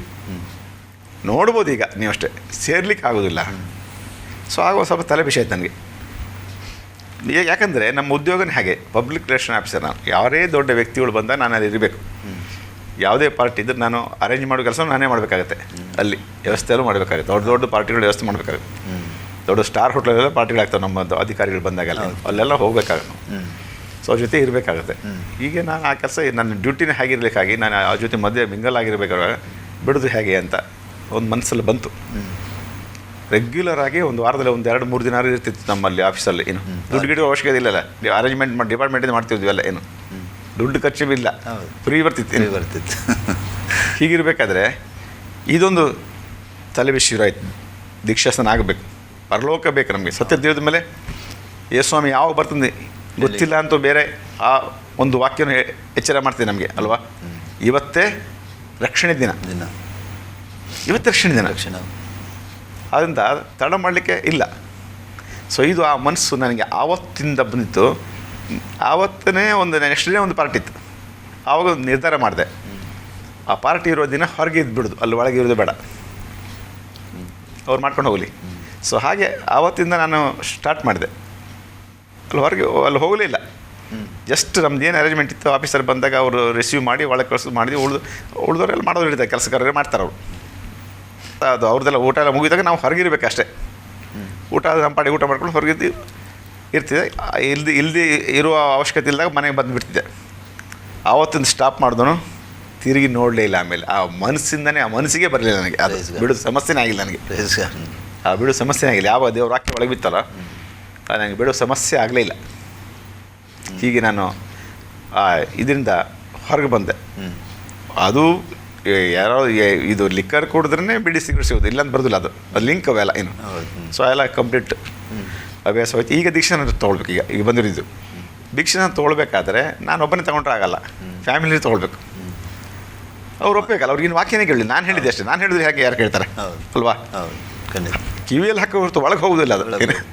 ಸೊ ಹೀಗೆ ಇರಬೇಕಾದ್ರೆ ಒಂದು ಸರಿ ಅಲ್ಲೊಂದು ವಿಶೇಷ ಒಂದು ಕೂಟ ಇಟ್ಟಿದ್ರು, ಒಂದು 3 ದಿನಗಳ ಕೂಟ ಇಟ್ಟಿದ್ರು ರಾಯಚೂರಲ್ಲಿ. ಅವರು ದೇವರ ಸೇವಕರು ಬೆಂಗಳೂರಿಂದ ಬಂದರು. ಅವರು ಪ್ರಕಟಣೆಯಾಗ ಗ್ರಂಥದ ಮೇಲೆ ಬೋಧನೆ ಮಾಡಿದ್ರು. ಭಾಳ ಚೆನ್ನಾಗಿ ಬೋಧನೆ ಮಾಡಿದ್ರು, ಭಾಳ ಡೀಪಾಗಿ. ಆ ಬೋಧನೆ ನಮಗೆಲ್ಲ ಬಹಳ ಆತ್ಮದಲ್ಲಿ ತಟ್ಟಿತು. ನಾನು ರಕ್ಷಣೆ ಆಗಿದ್ದೀನಿ, ಆಗಲಿ ನಮ್ಮ ಮನೆಯವರಿಗೂ ಆಗಬೇಕಾಯ್ತಲ್ಲ. ನೀವು ರಕ್ಷಣೆ ಹೊಂದಿದ್ದೀರಿ, ದೀಕ್ಷಾ ಸ್ನಾನ ಆಗಿಲ್ಲ. ಅವರು ಆ 3 ದಿನ ವಾಕ್ಯ ಕೇಳುವಾಗ ಅವರು ಬದಲಾವಣೆ ಆದರು. ಸೊ 3 ಆವಾಗ ಬಂದರು. ಅವ್ರು ಸಾಮಾನ್ಯವಾಗಿ ಹೇಗೆ ಇರ್ತಿದ್ರು ಅಂದರೆ, ನಮ್ಮ ಮನೇಲಿ ಹೋದರೆ ಒಂದು 3 ತಿಂಗಳು ಅಲ್ಲಿ ರಜೆ ಹಾಕಿ ಹೋಗಿ ಕರ್ಕೊಂಡು ಹೋಗ್ತಿದ್ದೆ ನಾನು ಮಳೆಗಾಲದಲ್ಲಿ. 1-2 ದಿನಕ್ಕಲ್ಲ, 3 ತಿಂಗಳು ಅಲ್ಲಿ ಇರ್ತಿದ್ರು. ರೆಗ್ಯುಲರಾಗಿ ಅವರು ಪ್ರಾರ್ಥನೆ ಸಿಗ್ತಿದ್ದಲ್ಲ. ಸೊ ಅವರಿಗೆ ಅಲ್ಲಿ ರಕ್ಷಣೆ ಬರಲಿಕ್ಕೆ ಅನುಕೂಲ ಆಯಿತು. ಈಗ ಡಿಸೈಡ್ ಮಾಡಿದ್ದೆ 91ಕ್ಕೆ ನಾನು ಆ್ಯಕ್ಚುಲಿ ಹೋದು ಸಹ ನಾನು ದೀಕ್ಷಾ ಸ್ಥಾನ ತೊಗೊಂಡಿದ್ದು 93ಕ್ಕೆ. ಅಷ್ಟು ಟೈಮ್ ಅಷ್ಟೊತ್ತಿಗೆ ನನಗೆ ಇದು ಅಗ್ನಿ ಅಭಿಷೇಕನೂ ಆಗಿತ್ತು ನನಗೆ. ಏನು ಅಲ್ಲೇ ಎಲ್ಲ ಕೂಟಗಳು ಮಾಡ್ತಿದ್ರು. ಸೊ 93ನೇ ಇಸ್ವಿ 23ನೇ ತಾರೀಕು ಜುಲೈ ತಿಂಗಳಲ್ಲಿ ನಾನು ಅಲ್ಲಿ ಕೃಷ್ಣಾ ನದಿಯಲ್ಲಿ ದೀಕ್ಷೆ ತಗೊಂಡೆ, ಅಲ್ಲಿ ರಾಯಚೂರಿನಲ್ಲಿ. ಅಂದರೆ ನೀವು ಫಾಸ್ಟರ್ ವರಪ್ರಸಾದ್ ಅಂತ ಅಲ್ಲಿ ಫ್ಯಾಮಿಲಿಯಾಗಿ ತಗೊಂಡು ಇಬ್ಬರು ತೊಗೊಂಡು ದೀಕ್ಷೆ ತಗೊಂಡಿದ್ದು. ಸೊ ಇಲ್ಲಿ ಆ ಟೈಮಲ್ಲಿ ನಾನು ಪ್ಯಾರಲಲ್ ಆಗಿ ಇಲ್ಲಿ ಬಂದು ಊರಿಗೆ ಬಂದಾಗೆಲ್ಲ ನಮ್ಮ ಕುಟುಂಬದವರಿಗೆ ಎಲ್ಲ ಸುವಾರ್ತೆ ಹೇಳ್ತಿದ್ದೆ. ಸುವಾರ್ತೆ ಹೇಳುವಾಗ ಅಲ್ಲಿ ಅವರು ಆ ಟೈಮಲ್ಲೆಲ್ಲ ಏನಾಯಿತು, ಇದು ಈ ಕಡೆಲ್ಲ ಕೆಲವು ಪೊಟ್ಟಕ್ಕೆ ಹೋಗಿ ಕೆಲವರು ಕೂಟಕ್ಕೆ ಹೋಗ್ತಿದ್ರು. ಅಲ್ಲೊಂದು ಈಗಲೂ ನಡೀತಿದೆ ಕಾಣ್ತದೆ. ಸೊ ಆ ಕೂಟಕ್ಕೆ ಹೋದ ನಮ್ಮವರು ಹೋಗಿದ್ರು ಕೆಲವು ಸರಿ. ಅಲ್ಲಿ ಹೋದಾಗ ಆ 1 ವಾರಗಳ ಕಾಲ ದೇವರ ಸನ್ನಿಧಾನ ಇರುವಾಗ ಅವರಿಗೆ ಒಂದು ದೇವರ ಒಂದು ಮುಟ್ಟುವಿಕೆ, ಅಭಿಷೇಕ ರುಚಿ ನೋಡ್ಕೊಂಡು ಬಂದಿರ್ತಾರೆ. ಹೌದು. ಸೊ ಹೊರಗೆ ಬಂದಮೇಲೆ ಮಾಮೂಲಿ ಜನ ಆಗ್ತಿರ್ತಾರೆ. ಅಂದರೆ ಕೆಲವು ನಾವು ನೋಡಿದೆ ಅಂದರೆ ಹೌದು. ಅಂಥವ್ರಿಗೆ ಇದು ನಾವು ಹೇಳುವಾಗ ಅಲ್ಲಿ ಹೇಳಿದ ನೆನಪಾದಾಗ ನಾವು ನಮ್ಮ ಹೇಳಿದ ವಾಕ್ಯಕ್ಕೆ ಅವರು ಹೌದು ಸ್ಪಂದಿಸ್ತಾ ಇದ್ರು. ಹೌದು. ಸೊ ಏನಾಯಿತು, ನಾವು ಇಲ್ಲಿ ಬಂದು ನಡೆಸ್ಲಿಕ್ಕೆ ಆಗ್ತಿಲ್ಲ. ನಾನು ಇರೋದು ಅಲ್ಲಿ ರಾಯಚೂರಲ್ಲಿ. ಆ ಟೈಮಲ್ಲೇ ಗಾಸ್ಪೆಲ್ ಫಾರ್ ಏಷ್ಯಾದವರು ಸುವಾರ್ತೆಗಾಗಿ ಹೊಸನಗರದಲ್ಲಿ ಒಂದು ಬ್ರಾಂಚ್ ಓಪನ್ ಮಾಡಿದರು. ಅವರು ಈಗ ಮನೆಗೆ ಸುವಾರ್ತೆ ಕ್ರೈಸ್ತರಿಗೆ ಮನೆಗೆ, ಬೇರೆ ಅಲ್ಲಿ ಮನೆಗೆ ಹೋಗ್ಲಿಕ್ಕೆ ಆಗೋದಿಲ್ಲ. ಕ್ರೈಸ್ತರ ಮನೆಗೆ ನಮ್ಮ ಮನೆಗೆ ಬಂದಾಗ ಒಂದಿನ ಬಂದಾಗ ಲೆಟ್ರ್ ಬರೆದು ನಮ್ಮ ಮನೆಯವರು. ಆಗ ಫೋನ್ಗೇನು ಇರಲಿಲ್ಲ. ಫೋನ್ ಇದ್ದರೂ ಸಹ ನಮ್ಮ ಮನೆಗೆಲ್ಲ ಇರಲಿಲ್ಲ. ಲ್ಯಾಂಡ್ಲೈನ್ ಆವಾಗ 92, 93 ಅಂತ ಅವಾಗ ಮೊಬೈಲ್ ಇರಲಿಲ್ಲ. ಲ್ಯಾಂಡ್ಲೈನ್ ಫೋನ್ ನಮ್ಮ ಮನೆಗೂ ಇರಲಿಲ್ಲ. ನಮಗೆ ಆಫೀಸಲ್ಲಿ ಇರ್ತಿತ್ತು ಫೋನ್. ಅಷ್ಟು ಲೆಟ್ರ್ ಬರೆದ್ರು, ಈ ರೀತಿ ಒಬ್ಬರು ಸೇವಕರು ಬಂದಿದ್ದರು, ಪ್ರಾರ್ಥನೆ ಮಾಡಿ ಹೋಗಿದ್ದಾರೆ ಅಂತ ಹೇಳಿದ್ರು. ನಾನೇನು ಮಾಡಿದೆ, ನೆಕ್ಸ್ಟ್ ವೀಕ್ ಅವ್ರು ಬರಲಿಕ್ಕೆ ಹೇಳಿ ಅಂತ ನಾನು ಊರಿಗೆ ಬಂದೆ. ಊರಿಗೆ ಬಂದು ಮಾತಾಡಿ ನಾವು ಆ ಒಂದು ಸಂಡೆ ಅವರಿಗೆ ಅಲ್ಲಿ ಜಸ್ಟ್ ಹೊಸದಾಗಿ ಬಂದಲ್ಲ, ಆವಾಗ ನಮ್ಮ ಮನೇಲಿ ಪ್ರಾರ್ಥನೆ ಶುರು ಮಾಡಿದ್ವಿ. ಸ್ವಲ್ಪ ವಾರ ನಮ್ಮ ಮನೇಲಿ ಪ್ರಾರ್ಥನೆ ಶುರು ಮಾಡಿದ್ವಿ. ಕೆಲವರು ಬರ್ತಿದ್ರು. ಹಾಗೆ ನಮ್ಮ ಊರಿನವರಿಗೆ ಹುಲಿಕಲ್ ಅಂತ ಅಲ್ಲೊಂದು 5-6 ಮನೆಗಳಿದ್ದಾರೆ. ಅವರು ಸಹ ದೇವ್ರ ವಾಕ್ಯ ಕೇಳಿದರು. ಆ ಟೈಮಲ್ಲಿ ಶಿವಮೊಗ್ಗ, ಸಾಗರ ಅಲ್ಲೆಲ್ಲ ಪ್ರಾರ್ಥನೆ ಕೂಟಗಳಾಗ್ತಿತ್ತು. ಅವರೆಲ್ಲ ಹೋಗ್ತಾಯಿದ್ರು. ಅವು ದೇವರು ಸ್ವಲ್ಪ ಎಲ್ಲರಿಗೂ ದೇವ್ರ ಕಡೆ ಹೇಳ್ಕೊಂಡ್ರು. ಇಲ್ಲೇ ಬಂದು ಸ್ವಾರ್ಥ ಸಾರುವಾಗ ಕೆಲವೆಲ್ಲ ಅದ್ಭುತಗಳು, ಮಿರಾಕಲ್ಸ್ ಆಯಿತು. ದೆವ್ವ ಬಿಡೋದೆಲ್ಲ ಹೀಗೆಲ್ಲ ಆಯಿತು, ಬಿಟ್ಕೊಂಡು ಹೋಗಿದ್ದಲ್ಲ. ಸೊ ಆವಾಗ ಜನರು ಸತ್ಯ ತಿಳ್ಕೊಂಡು ದೇವ್ರ ಕಡೆ ಬಂದರು. ಸೊ ಅಲ್ಲಿ ನಮ್ಮನೇಲಿ ಏನು 6 ದಿನ ನಡೀತಿದ್ವು ಬೆಳಗ್ಗೆ. ಅದು ಹುಲಿಕಲ್ ನಮ್ಮೂರಲ್ಲಿ ಅಲ್ಲಿ ಶೂಟ್ ಮಾಡಿದ್ವಿ. ಅಲ್ಲೊಂದು ಮನೆಯಲ್ಲಿ ಆರಾಧನೆ ಶುರು ಮಾಡಿದ್ವಿ. ಒಬ್ಬರು ಮನೇಲಿ 1 ವಾರ, ಇನ್ನೊಂದು ಮನೆ 1 ವಾರ. ಬೇಸಿಗೆ ಬಂದ್ಕೊಳ್ಳಿ ಒಂದು ಮಧ್ಯೆ ಒಂದು ಚಪ್ರ ಹಾಕೋದು, ಟೆಂಟ್ ಗುಡಾರ. ಬೇಸಿಗೆಯಲ್ಲಿ ಹೊರಗಡೆ ಮೈದಾನದಲ್ಲಿ ಆರಾಧನೆ ಮಾಡೋದು, ಚಪ್ರ ಹಾಕಿ. ಅದನ್ನು ನೀವೇ ನಡೆಸೋದು? ಅಲ್ಲ, ಅವರು ಪಾಸ್ಟರ್ ಬಂದರು. ಅವ್ರು ನಡೆಸಿ, ನಾನು ಅಲ್ಲಿ ರಾಯಚೂರಿದ್ದೆ. ನೀವು ರಾಯಚೂರಿನಲ್ಲಿ, ಇಲ್ಲಿ ಇವರು ಪಾಸ್ಟರ್ ಬಂದು ನಡೆಸ್ತಾ ಇದ್ರು. ವಾರಕ್ಕೊಮ್ಮೆ ನಡೆದು ಆಮೇಲೆ ಮಧ್ಯೆ ಶುಕ್ರವಾರ ಪ್ರಾರ್ಥನೆ, ಉಪವಾಸ ಎಲ್ಲ ಶುರು ಆಯಿತು. ಬೇಸಿಗೆಯಲ್ಲೆಲ್ಲ ಟೆಂಟ್ ಹಾಕಿಬಿಟ್ಟು ಚಪ್ರದಲ್ಲಿ ಆರಾಧನೆ. ಮಳೆ ಬಂದ್ಕೊಳ್ಳಿ ಮನೆಯಲ್ಲಿ ಆರಾಧನೆ ಮಾಡೋದು. ಸೊ ಹಾಗೆ ಕ್ರಮೇಣ ನನಗೂ ಟ್ರಾನ್ಸ್ಫರ್ ಆಗಿ ನಾನು 95ನೇ ಇಸ್ವಿಗೆ ಮಾಸ್ತಿಕಟ್ಟಿಗೆ ಬಂದೆ. ಆಮೇಲೆ ಒಂದು ಚರ್ಚ್ ಕಟ್ಟಿದ್ವಿ. GFA ಇಂದನೇ ನಮ್ಮ ಊರ ಪಕ್ಕದಲ್ಲಿ ಒಂದು ಚರ್ಚ್ ಕಟ್ಟಿದ್ವಿ. ಸೊ ಅದು ಹಾಗೆ ನಡೀತಿದೆ ಮಾಸ್ತಿಕ ಹುಲಿಕಲ್ಲಲ್ಲಿ. ನೀವು ರಾಯಚೂರಿನಲ್ಲಿ ರಕ್ಷಣೆಯೂ ಅಲ್ಲಿ ಹೊಂದಿದ್ದು, ದೀಕ್ಷಾ ಸ್ಥಾನದಲ್ಲಿ ರಾಯಚೂರಿನಲ್ಲಿ. ಹೌದು. ಈಗ ರಾಯಚೂರಿನಲ್ಲಿ ಸಭೆಗೆ ಹೋಗ್ತಿದ್ರಲ್ಲ, ಹೌದು. ನೀವು ಕೆಲಸದ ಜಾಗದ ನಿಮ್ಗೆ ಏನಾದರೂ ನಿಮ್ಮ ಕೊಲೀಗ್ಸ್ ಏನಾದರೂ ಪ್ರಾಬ್ಲಮ್ ಮಾಡ್ತಿರ್ಲಿಲ್ವಾ? ರಕ್ಷಣೆ ಹೊಂದಿದ ನಂತರ ನೀವು ಡ್ರಿಂಕ್ಸ್ ಬಿಟ್ರಿ, ಸ್ಮೋಕಿಂಗ್? ಅದಕ್ಕೆ ಅದೆಲ್ಲ ಬಿಟ್ಟಿವಲ್ಲ. ಆದರೆ ಅವ್ರದ್ದೇನು ಅದಕ್ಕೇನು ಅಬ್ಜೆಕ್ಷನ್ ಇಲ್ಲ ಜನರದ್ದು. ಬಟ್ ಸೇವೆ ನಿಮ್ಮ ರಾಯಚೂರು, ಬಳ್ಳಾರಿ ಈ ಕಡೆ ಸೇವೆಗೆ ವಿರೋಧ ಇಲ್ಲ ಅಲ್ಲಿ. ಈಗ ಅಲ್ಲೇನಾಯಿತು, ರಾಯಚೂರಲ್ಲಿ ನನ್ನ ಜೊತೆಗಿದ್ದವರು ಕೆಲವರು ರಕ್ಷಣೆ ಆದರು. ಆವಾಗ ಸ್ವಲ್ಪ ಅವ್ರ ಕಡೆ ಸ್ವಲ್ಪ ವಿರೋಧ ಬರಲಿ ಶುರು ಆಯಿತು. ನಮ್ಮ ಜೊತೆಗೆ ಕೊಲಿಗೊಬ್ಬ ಅಂಬರೀಷ್ ಪಾಟೀಲ್ ಅಂತ ಅಲ್ಲಿ ನನ್ನ ಅಸ್ಟೆಂಟ್ ಅವರು ಅವ್ರ ಮನೇಲಿ ಯಾವಾಗಲೂ ಜಗಳ, ಗಂಡ ಹೆಂಡತಿ ಜಗಳ. ಸೊ ದೇವ್ರ ಹತ್ರ ಬಂದರು, ಅವರು ಸಹ ರಕ್ಷಣೆ ಆದರು. ನೀವು ಅವರಿಗೆ ಸುವಾರ್ತೆ ಕೊಟ್ಟಿದ್ದೆ. ಅವ್ರು ರಕ್ಷಣೆ ಬಂದರು. ಆವಾಗ ಅವರು ದಿಶಾ, ನಾನು ಅಲ್ಲಿ ಬರೋಕ್ಕಿಂತ ದಿಶಾನ ತಗೊಂಡ್ರು ಅವರು. ಸೊ ಅದು ಆ ಹಿನ್ನೆಲೆಯಲ್ಲಿ ಕೆಲವರು ನಂಗೆ ನೋಡ್ರೆ ಆಗ್ತಿಲ್ಲ, ನೇರವಾಗಿ ಬಂದು ಕೇಳಲಿಕ್ಕೆ ಆಗ್ತಿಲ್ಲ. ಅವರು ನೇರವಾಗಿ ನಮಗೇನು ಮಾಡ್ಲಿಕ್ಕೆ ಆಗ್ತಿಲ್ಲ. ಯಾಕಂದರೆ ಏನೇ ಮಾಡಿದೆ, ಟ್ರಾನ್ಸ್ಫರ್ ಮಾಡಿ ನನಗೆ ಅದೇ ಬೇಕಾಯಿತು, ಅಲ್ಲಿಂದ ಈ ಕಡೆ ಬರಬೇಕಾಯ್ತು ಅಂತೇನು ಅಲ್ಲಿ ಅಂತ ವಿರೋಧ ಇರಲಿಲ್ಲ. ಅಲ್ಲ, ನಿಮಗೆ ಅಲ್ಲಿ ನಿಮ್ಮ ಕೆಲಸ ಮಾಡೋ ಸ್ಥಳದಲ್ಲಿ ಬೇರೆಯವರಿಗೆ ಸುವಾರ್ತೆ ಸಾರುವಂಥ ಅವಕಾಶ ಇತ್ತಾ? ಇತ್ತು. ಸಿಕ್ಕಿರು ಬಿಡ್ತಿಲ್ಲ, ಯಾರೊಬ್ಬರು ಸಿಕ್ಕಿರು ಬಿಡ್ತಿಲ್ಲ ನಾನು. ಸುವಾರ್ತೆ ಸಾರು ಅಂದರೆ ನನಗೆ ಅಧಿಕಾರಿ ಯಾರೇ ಆಗಲಿ ಒಂದು ಸರಿ ಅವಕಾಶ ಸಿಕ್ಕರೆ ಬಿಡ್ತಿರ್ಲಿಲ್ಲ ನಾನು. ಅವ್ರಿಗೆ ಸುವಾರ್ತೆ ಹೇಳ್ತಿದ್ದೇನೆ. ಯಾರು ಲೇಬರ್ ಸಿಕ್ಕಲಿ ಬೇಕಾದ್ರೆ ಅವನು ಒಂಚೂರು ನನಗೆ ಲಿಂಕ್ ಸಿಕ್ಕಿದೆ ಅಂದರೆ ರಾಯಚೂರಿದ್ದಾಗ ರಕ್ಷಣೆ ಆದ ದಿನಗಳು ಅವಾಗ ಒಬ್ಬ ವ್ಯಕ್ತಿ ಸಿಕ್ಕರೆ ಸಾಕು ಅವನು ಬಿಡ್ತಿರ್ಲಿಲ್ಲ ನಾನು. ಒಬ್ಬ ಸಿಕ್ಕಿದ್ದೆ, ನಾನು ಅಲ್ಲಿಂದ ಬರಬೇಕಾಗಿತ್ತು. ಎಲ್ಲಿದ್ದ ಊರಿಂದ ಬರ್ತಿದ್ನಲ್ಲ ಮಾಸ್ತಿಗೆ, ಅಲ್ಲಿಂದ ಊರಿಗೆ 14 ಗಂಟೆ ಟೈಮ್ ಜರ್ನಿ ನಮ್ಮದು. ಅಲ್ಲಿಂದ ರಾಯಚೂರಿಂದ ಮಾಸ್ತಿಗಟ್ಟೆ ಬರಲಿ. ಹೊಸಂಗಡಿಯಿಂದ ಒಬ್ಬ ಕ್ರಿಶ್ಚಿಯನ್ ಕ್ಯಾಥೋಲಿಕ್ ಅವನು ಬಸ್ಸಿಗೆ ಸಿಕ್ಕಿದ್ದಕ್ಕೆ ಕ್ರಿಸ್ಮಸ್ ಟೈಮ್ ಅದು. ಅವನಿಗೆ ರಾಯಚೂರಿಂದ ಸುವಾರ್ತೆ ಹೇಳಿದ್ದು ಮಾಸ್ತಿಗಟ್ಟೆವರೆಗೆ ಬಿಟ್ಟಿಲ್ಲ ನಾನು ಅವನಿಗೆ. ಯವನಿಸ್ತಾವ ನೀನು. ನೆಕ್ಸ್ಟ್ ಅವನು ಸಂಡೇ ನೀನು ಬರ್ಬೇಕು ಸಭೆಗೆ ಅಂತ ಹೇಳಿದೆ ನಾನು. ಸಂಡೇ ಅವನು ಸಂಡೇ ಬಂದ. ಅವನು ವಾಕ್ಯ ಕೇಳಿ ಅವನು ರಕ್ಷಣೆ ಆಗಿ ದೊಡ್ಡ ಸೇವಕ ಆಗಿ ಅವನಿಗೆ. ಅವನು ಆರ್ಫನೇಜ್ ಇಟ್ಕೊಂಡಿದ್ದಾನೆ ಅಲ್ಲಿ ಮೈಸೂರಲ್ಲಿ. ಏನು ಹೆಸರು? ಮರಿದಾಸ್ ಅಂತ. ಮರಿದಾಸ್. ಸೊ ನನಗೆ ಯಾವುದೋ ಸ್ವಾರ್ಥ ಹೇಳೋದು ಅಷ್ಟು ಆಸಕ್ತಿ. ರಾತ್ರಿ ಇಡೀ ಪೂರ್ತಿ ಬ್ರೇಕೇ ಇಲ್ಲ, ಫುಲ್ ನೈಟ್ ಅಲ್ಲಿ ರಾಯಚೂರಿಂದ ಅಲ್ಲಿ ಬಸ್ಸಲ್ಲಿ ಇಲ್ಲಿ ಬರೋ ತನಕ ಅದು ಬಸ್ಸಲ್ಲಿ ಪೂರ್ತಿ ಅದೇ ಹೇಳಿದ್ವು. ಅಷ್ಟೊಂದು ಆಸಕ್ತಿ. ಒಬ್ಬರು ಸಿಕ್ಕಿರೋರು ಬಿಡಬಾರ್ದಂತ ಒಂದು ಬೀಜ ಹಾಕಲೇಬೇಕು. ಕೇಳ್ತಾನೆ ಅವ್ನು ಕೇಳೋ ತನಕ ಹೇಳೋದು. ಏನು ರಾಯಚೂರಲ್ಲಿ ತುಂಬ ಜನರಿಗೆ ಹೇಳಿದ್ದೀನಿ ನಾನು, ಅಧಿಕಾರಿಗಳಿಗೆಲ್ಲ ಹೇಳಿದ್ದೀನಿ. ಒಬ್ಬ ಅಧಿಕಾರಿ ಅಲ್ಲಿ ರಾಯಚೂರಲ್ಲಿ ಅಕೌಂಟ್ಸ್ ಆಫೀಸರ್ ಅವನು ತುಂಬ ಬಿಡಿಸಿ ಅವನು ಸಿಗರೇಟ್ ಸೇವನು. ಇವೆಲ್ಲ ಬಿಡಬೇಕು ನೀವು ಹಾಗೆ ಅಂತೆಲ್ಲ ಹೇಳಿ ಸ್ವಾರ್ಥ ಕೇಳ್ತಿದ್ರು. ಒಂದ್ಸರಿ ಮನೆಗೆ ಕರ್ಕೊಂಡೋದ್ರು. 6 ಗಂಟೆಯಿಂದ 11 ಗಂಟೆ ರಾತ್ರಿವರೆಗೆ ಸ್ವಾರ್ಥ ಹೇಳಿದ್ದೀನಿ ಅವ್ರಿಗೆ ನಾನು. ಅವ್ರ ಪ್ರಶ್ನೆ ಇತ್ತು ಏನಾದರೂ? ಅವ್ರ ಪ್ರಶ್ನೆ ಇತ್ತು. ಅಲ್ಲ ಹೌದು, ಅಲ್ಲ ಸುವಾರ್ತೆಗೆ ಅವರು ಆಶ್ಚರ್ಯವಾಗಿ ಕೇಳ್ತಾಯಿದ್ರು. ಅವರು ಯೇಸುಸ್ವಾಮಿ ಮಾಡಿದ ಕಾರ್ಯಗಳ ಬಗ್ಗೆ ಹೇಳೋದು ಆಶ್ಚರ್ಯವಾಗಿ ಕೇಳ್ತಿದ್ರು. ಲಾಸ್ಟಿಗೆ ಒಂದು ಅವ್ರಿಗೆ ಪ್ರಾರ್ಥನೆ ಮಾಡಿ ಸ್ವಲ್ಪ ಹೊತ್ತಾದರೂ ಅವ್ರಿಗೆ ಏನು ಇದೇ ಇಲ್ಲ, ಏನು ಅವ್ರು ರೆಸ್ಪಾನ್ಸ್ ಮಾಡ್ತಿಲ್ಲಪ್ಪ. ನಾನು ಮುಗಿಸ್ಬಿಟ್ಟಿದ್ದೀನಿ ಪ್ರಾರ್ಥನೆ, ಸುಮ್ಮನೆ ಕೂತ್ಕೊಂಡಿದ್ದಾರೆ. ಆಮೇಲೆ ನಾನು 30 ಎಬ್ಸಿದ್ದೇನೆ. ಇಲ್ಲೇ ಇದನ್ನೇ ಕೇಳ್ತಾರೆ ಅವರು. ಅವ್ರಿಗೆ ಎಲ್ಲೋ ಮೇಲೆ ಆಕಾಶದಲ್ಲಿ ಹೋದಂಗೆ ಆಯ್ತು ನನಗೆ ಅಂತ ಅನುಭವ ಆಯ್ತಂತ ಅವ್ರಿಗೆ. ರಕ್ಷಣೆ ಆಗಿಲ್ಲ, ಬಟ್ ಅವರಿಗೆ ಸ್ವಾರ್ಥ ತಲುಪಿತು. ಸೊ ಅಂದರೆ ಯಾರೋ ಒಬ್ಬರು ಸಿಕ್ಕಿದ್ರೆ ಸ್ವಾರ್ಥ ಸಾರಲೇಬೇಕು ಅಂತ. ಏನು ನನ್ನ ವೆಹಿಕಲ್ಲಿಗೆ ಡ್ರೈವರ್ಸ್ ಬರ್ತಾರಲ್ಲ, ಕೆಲವು ದೂರ ಹೋಗ್ತೀನಿ ನಾನು ಗಾಡಿ. ಪೌಲನು ಕೂಡ ಹೇಳ್ತಾನಲ್ಲ, ಸ್ವಾರ್ಥ ಸಾರದ ನನ್ನ ಜೀವಿತ ಅಯ್ಯೋ ಅಂತ ಹೇಳ್ತಾ ಇದ್ದಾನೆ. ಸಿಗ್ನಲ್ ಇದ್ದ ಒಬ್ಬನೇ ಇದ್ದಾಗ ಸಿಕ್ಕಿದ ಡ್ರೈವರ್ ಅಂತ ಬಿಡಲ್ಲ ಅವ್ನು. ನಾನು ದೂರ ಹೋಗಾಗ VIP ಎಲ್ಲ ಹೋದಾಗ ಬಂದಾಗ ನನಗೆ ಇಂಡಿಪೆಂಡೆಂಟ್ ವೆಹಿಕಲ್ ಇರುತ್ತೆ, ಅವನ ಡ್ರೈವರಿಗೆ ಬಿಡಲ್ಲ ಅವನು. ಸ್ವಾರ್ಥ ಹೇಳೇ ಬರ್ತೀನಿ ಇನ್ನು. ಸೊ ದೇವರು ಮಾಡಿದ ಕಾರ್ಯಗಳ ಬಗ್ಗೆ ಇವೆಲ್ಲ ಹಿಂಗೆ. ಸೊ ಅದು ಆಸಕ್ತಿ ನನಗೆ ಸ್ವಾರ್ಥ ಹೇಳ್ತೀನಿ.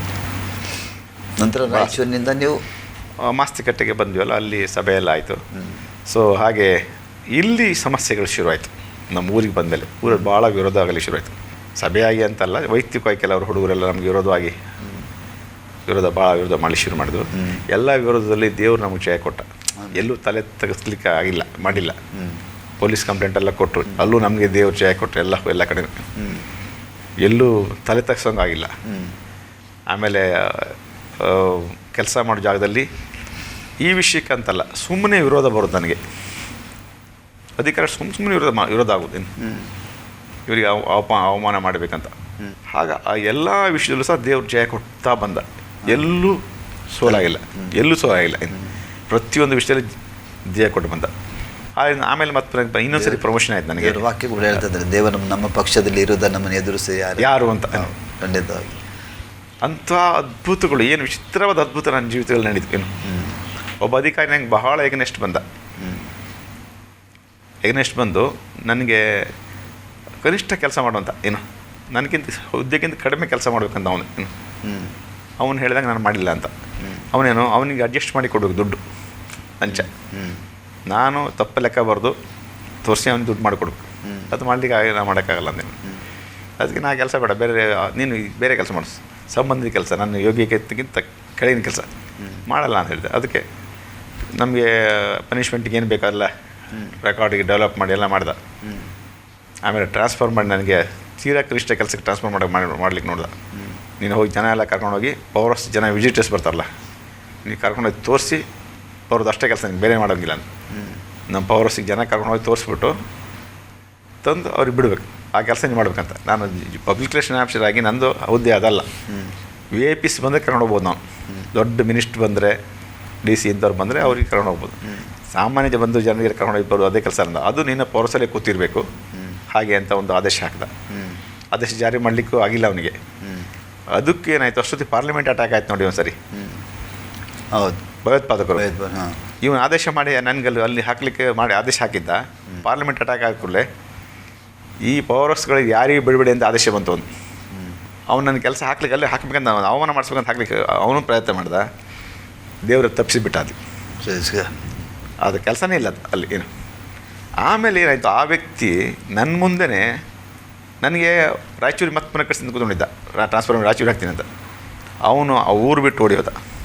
ನಮ್ಮ ವಿರುದ್ಧ ಬಂದ ವ್ಯಕ್ತಿ ಬೇರೆ ಊರಿಗೆ ಹೋದ, ಟ್ರಾನ್ಸ್ಫರ್ ಮಾಡ್ಕೊಂಡು. ಅವನಾಗಿ ಒತ್ತಾಯಪೂರ್ವಕ ಟ್ರಾನ್ಸ್ಫರ್ ಮಾಡ್ಕೊಂಡು ಹೋದ. ಯಾಕಂದ್ರೆ ಇಲ್ಲಿ ಅಲ್ಲಿ ಇರಲಿಕ್ಕಾಗಿಲ್ಲ ಅವನಿಗೆ. ಆ ರೀತಿ ಅವನಿಗೆ ವಿರೋಧ ಬಂತು. ಅವನಿಗೆ ದೇವ್ರ ಮಕ್ಕಳ ವಿರುದ್ಧ ಬಂದರೆ ಯಾರು ನಿಲ್ಲಿಕ್ಕೆ ಸಾಧ್ಯ ಇಲ್ಲ. ದೇವರ ಭಯ ಹುಟ್ಟಿಸ್ತಾನೆ. ಆಮೇಲೆ ಕೆಲಸ ಬಿಟ್ಟು ಹೋದ. ಅವನು ದೊಡ್ಡ ಅಧಿಕಾರಿ, ಸೂಪರ್ ಇಂಜಿನಿಯರ್, ಚೀಫ್ ಇಂಜಿನಿಯರ್ ಆಗೋನು. ಬೇರೆ ಕಡೆ ಹೋದರೂ ಅವನು ಉಳಿಲಿಲ್ಲ, ರಾಜೀನಾಮೆ ಕೊಟ್ಟು ಮನೆಗೆ ಹೋದ. ನಮ್ಮ ಕಣ್ಣೆದುರಿಗೆ ಹಾಗಾಗಿದೆ. ಏನು ಯಾರ್ಯಾರು ಎಗನೆಸ್ಟ್ ಬಂದರೆ ಅವರು ಅದೇ ರೀತಿಯಾಗಿ ಹೋಗಿದ್ದಾರೆ. ಇನ್ನು ನಮಗೂ ಅಷ್ಟೇ, ನಮ್ಮ ಮಿಸ್ಸಸ್ಸಿಗೂ ಅಷ್ಟೇ ಎಗನೆಸ್ಟ್ ಇದೆ. ಈಗನೆಸ್ಟ್ ಆದರೂ ಎಲ್ಲರೂ ಅವರು ತಗ್ಗಿಸಲ್ಪಟ್ಟಿದ್ದಾರೆ ಹೊರತು ನಮ್ಮ ತಲೆಯಾಗಲು ತಗ್ಗಿಸಿಲ್ಲ ಏನು. ಸೊ ದೇವರು ಎಲ್ಲ ಕಡೆ ಮೇಲೆ ತೀರಿದ್ದಾನೆ. ಈಗಲೂ ಸೇವೆಯಲ್ಲಿ ಭಾಳ ವಿರೋಧ ಇದೆ ನಮಗೆ, ಈಗಲೂ ತುಂಬ ವಿರೋಧ ಇದೆ. ನೀವೀಗ ಕೆಲಸ ಜೊತೆ ಸೇವೆ ಕೂಡ ಮಾಡ್ತಿದ್ರಿ. ನೀವು ಅಲ್ಲೇ ನಿಮ್ಮ ಊರಿನಲ್ಲೇ ಕೆಲಸ. ಈಗ ಮತ್ತೆ ನಾನು ಅಲ್ಲಿ ಒಂದು ಕಡೆ ಇಡಕ್ಕೆ ಬಿಡೋದಿಲ್ಲ ನಮಗೆ. ಮತ್ತೆ ಪ್ರಮೋಷನ್ ಆಗಿ ನನಗೆ ಬಳ್ಳಾರಿಗೆ ಟ್ರಾನ್ಸ್ಫರ್ ಮಾಡಿದ್ರು 2005ನೇ ಇಸ್ವಿಯಲ್ಲಿ. ಅಲ್ಲಿ 7 ವರ್ಷ ಇದ್ದೆ ಬಳ್ಳಾರಿಲಿ. ಬಳ್ಳಾರಿ ಪುನಃ 7 ವರ್ಷ. ಹೌದು, 7 ವರ್ಷ. ಅಲ್ಲೂ ಸಹ ಸೇವೆ. ರಾಯಚೂರಿನಿಂದ ಊರಿಗೆ ಬಂದ್ರಿ, ತಿರುಗಿ ಬಳ್ಳಾರಿಗೆ ಟ್ರಾನ್ಸ್ಫರ್ ಆಯಿತು ನನಗೆ. ನಮ್ಮ ಮಿಸ್ಸಸ್ ಮಾತ್ರ ಇಲ್ಲಿದ್ದರು. ಇವರೆಲ್ಲ ಇಲ್ಲೇ ಓದಿ ಇಲ್ಲೇ ಬೆಳೆದು, ಮಕ್ಕಳೆಲ್ಲ ಇಲ್ಲೇ ಓದಿ ಬೆಳೆದರು. ಸೊ ಬಳ್ಳಾರಿ ನಾನಿದ್ದಾಗ ನನ್ನ ಮಗ ಅಲ್ಲಿ PUC ಅಲ್ಲಿ ಬಂತ. ಹಾಗೆ ಅಲ್ಲಿ ಸೊ ಅಲ್ಲಿ ಆತ್ಮಿಕ ಅಲ್ಲೂ ಬೆಳೀಲಿಕ್ಕಾಯಿತು. 7 ವರ್ಷ ಒಳ್ಳೆ ರೆವರೆಂಡ್ ರವಿಕುಮಾರ್ ಕೃಷ್ಣನ್ ಅಂತ ನೀವು ಕೇಳಿರ್ಬೋದು. ಬಳ್ಳಾರಿ ಯೂತ್ ಪ್ರೇಯರ್ ಫೆಲೋಶಿಪ್ ಅಂತ ಅವರು ರೆಗ್ಯುಲರ್ ಆಗಿ ಅವರು ಒಂದು ಯೂತ್ ಕ್ಯಾಂಪ್ ಮಾಡ್ತಾರೆ, ದೊಡ್ಡ ಮಟ್ಟದಲ್ಲಿ ಮಾಡ್ತಾರೆ. ಅಲ್ಲಿ ಅನೇಕ ಸೇವಕರು ದೇಶ ವಿದೇಶಗಳಲ್ಲಿದ್ದಾರೆ, ಅಲ್ಲಿಂದ ಡೆವಲಪ್ ಆದ ಸೇವಕರು. ಅಲ್ಲಿ ನನಗೆ ಒಂದು 7 ವರ್ಷ ಅಲ್ಲಿ ಇರಲಿಕ್ಕಾಯ್ತು. ಅಲ್ಲಿ ಕೆಲವು KRCL ಜವಾಬ್ದಾರಿಯಲ್ಲಿ ಕೊಟ್ಟಿದ್ರು ನನಗೆ. ಸುಮಾರು ಕಡೆ ಸುವಾರ್ತೆ ಜವಾಬ್ದಾರಿ ಕೊಟ್ಟಿದ್ರು. ಆತ್ಮೀಯವಾಗಿ ಬೆಳೀಲಿಕ್ಕೆ ಒಳ್ಳೆ ಸಂದರ್ಭ. ಟ್ರೈನಿಂಗ್ ಹಾಕಿದಂಗೆ ಆಯ್ತು. ಟ್ರೈನಿಂಗ್ ಸೆಂಟರ್ನಲ್ಲಿ ಹಾಕಿದಂಗೆ ಆಯ್ತು. ಹಾಗೆ ನನಗೇನು ತೊಂದರೆ ಆಗಿಲ್ಲ. ಅಲ್ಲಿ ದೇವ್ರ ಚಿತ್ತ ಆಯ್ತಲ್ಲ, ಹಾಗೆ ಅಲ್ಲಿಗೆ ಹೋಗಿ ಸೊ ಆತ್ಮೀಯ ಬೆಳಕಾಯ್ತು. ನಮ್ಮ ಮಗಂದು ಆತ್ಮೀಯ ಬೆಳಲಿಕ್ಕೆ ಆಯ್ತು. ಅಲ್ಲೇ ದೀಕ್ಷಾ ತಂದು ಕೊಟ್ರಿ ಇಬ್ಬರು ಮಕ್ಕಳಿಗೂ. ಹೌದ್ರಾ? ಬಳ್ಳಾರಿ ದೀಕ್ಷೆ ಕೊಟ್ರಿ. ಸೊ ಈಗ ಅಲ್ಲಿಂದ ಈಗ 5 ವರ್ಷ ಆಯಿತು, ಊರಿಗೆ ಬಂದಿದ್ದೀನಿ. ಈಗ 5 ವರ್ಷ ನಂತರ ಈಗ 5 ವರ್ಷದಿಂದ ಊರಲ್ಲಿದ್ದೀನಿ. ಇನ್ನೊಂದು 9 ತಿಂಗಳು ಸರ್ವಿಸ್ ಇದೆ ಅಷ್ಟೇ. Retirement next year retirement. ದೇವರ ಸೇವೆಗೆ ಸಂಪೂರ್ಣವಾಗಿ ಈಗ ದೇವರ ಸೇವೆ ಮಾಡ್ತಾ ಇದ್ದೀವಿ ಸಂಪೂರ್ಣವಾಗಿ ಅಂದರೆ ಅವಕಾಶ ಇದ್ದಷ್ಟು ಮಾಡ್ತಾ ಇದ್ದೀವಿ. ಹೌದು. ಅಂದರೆ ಮುಂದಿನ ದಿನಗಳಲ್ಲಿ ಪೂರ್ಣವಾಗಿ ನೀವೇ ಈಗ ಸಭೆ ನಡೆಸ್ತಾ ಇದ್ದೀವಿ. ನಾವೇ ಸಭೆ. ಎಷ್ಟು ವರ್ಷದಲ್ಲಿ ನೀವು ನಾವು ನಡೆಸಿ ಒಂದು 15 ವರ್ಷ ಆಯಿತು. 15 ವರ್ಷ ನೀವಲ್ಲಿ ಸೇವಕರಾಗಿ ಮನೆಯಲ್ಲೇ ಮಾಡ್ತೀವಿ. ಒಬ್ಬರು ಸೇವಕರು ಇದ್ದಾರೆ ಜೊತೆಗೆ. ನಾವೇ ಮಾಡಿಸಿದ್ವಿ. ಈ ಸೇವಕರು ಇತ್ತೀಚೆಗೆ ಒಂದು 2 ವರ್ಷದಿಂದ 3 ವರ್ಷದಿಂದ ಬಂದಿದ್ರು. ಸೊ ಅವರು ಬೇರೆ ಕಡೆಗೆ ಸೇವೆ ಶುರು ಮಾಡಿದ್ದಾರೆ. ಈಗ ನಾವೇ ಇಂಡಿಪೆಂಡೆಂಟ್ ಮಾಡ್ತಾ ಇದ್ವಿ. ಜೊತೆಗೆ ಕೂಡ ಬಳ್ಳಾರಿ ರಾಯಚೂರು ಹೋಗಿ ಬರಬೇಕಾದ್ರೆ ತುಂಬ ದೂರ ಇದೆ ಅಲ್ಲ? ದೂರ ಇದೆ. ಹೌದು. ಅಂದರೆ ನೀವು ವಾರಕ್ಕೊಮ್ಮೆ ಮನೆಗೆ ಬರ್ತಿದ್ರ ಅಲ್ಲ? ಬಳ್ಳಾರಿ ಇದ್ದಾಗ ವಾರಕ್ಕೊಂದ್ಸರಿ ಬರ್ತಿದ್ದೆ. ವಾರ 15 ದಿವಸ ಒಂದ್ಸರಿ ಬರ್ತಿದ್ದೆ. ಈಗ ಅಂದರೆ ನಿಮ್ಮ ಮನೆಯಲ್ಲಿ ಸಭೆ ನಡೀತಾ ಇದೆ? ನಮ್ಮ ಮನೆ ಅಂದರೆ ಇನ್ನೊಬ್ಬರು ಮನೆಯಲ್ಲಿ ನಡೀತಾ ಉಂಟು. ನಮ್ಮದು KPC ಕಾಲೋನಿ ಆಗಲಿಕ್ಕೆ ಹೋಗಿ. ಸೊ ಈಗ ಅಲ್ಲಿ ಪಬ್ಲಿಕ್ಸ್ ಎಲ್ಲ ಅಷ್ಟೇನೋ ಎಂಟರ್ಟೈನ್ ಮಾಡೋದು ಅಷ್ಟು ಸರಿ ಆಗಲ್ಲ ಅಂತ ನಾವು ಇನ್ನೊಬ್ಬರು ಇದ್ದಾರೆ, ನಮ್ಮ ಸೇವಕರೊಬ್ಬರು ಇದ್ದಾರೆ, ಅವ್ರ ಮನೆಯಲ್ಲಿ ಮಾಡ್ತಾಯಿದ್ದೀವಿ ಈಗ ಸದ್ಯಕ್ಕೆ. ಸೇವೆ ಅಂದರೆ ನೀವು ಸಭೆಗಾಗಿ ಏನಾದರೂ ಕಟ್ಟುವುದಕ್ಕಾಗಿ ಸಭೆ ನಮ್ಮದು ಒಂದು ಬಿಲ್ಡಿಂಗ್ ಆಗಿದೆ, ಟ್ರಸ್ಟ್ ಮಾಡ್ಕೊಂಡಿದ್ದೀವಿ. ಒಂದು ಬಿಲ್ಡಿಂಗ್ ಆಗಿದೆ. ಹೌದು, ಒಂದು ಟ್ರಸ್ಟ್, ಸಮಾಧಾನ ಆಶ್ರಯ ಚಾರಿಟೇಬಲ್ ಟ್ರಸ್ಟ್ ಅಂತ ಮಾಡ್ಕೊಂಡಿದ್ದೀವಿ. ಅದಕ್ಕೊಂದು ಕಟ್ಟಡ ಆಗಿದ್ದೀವಿ.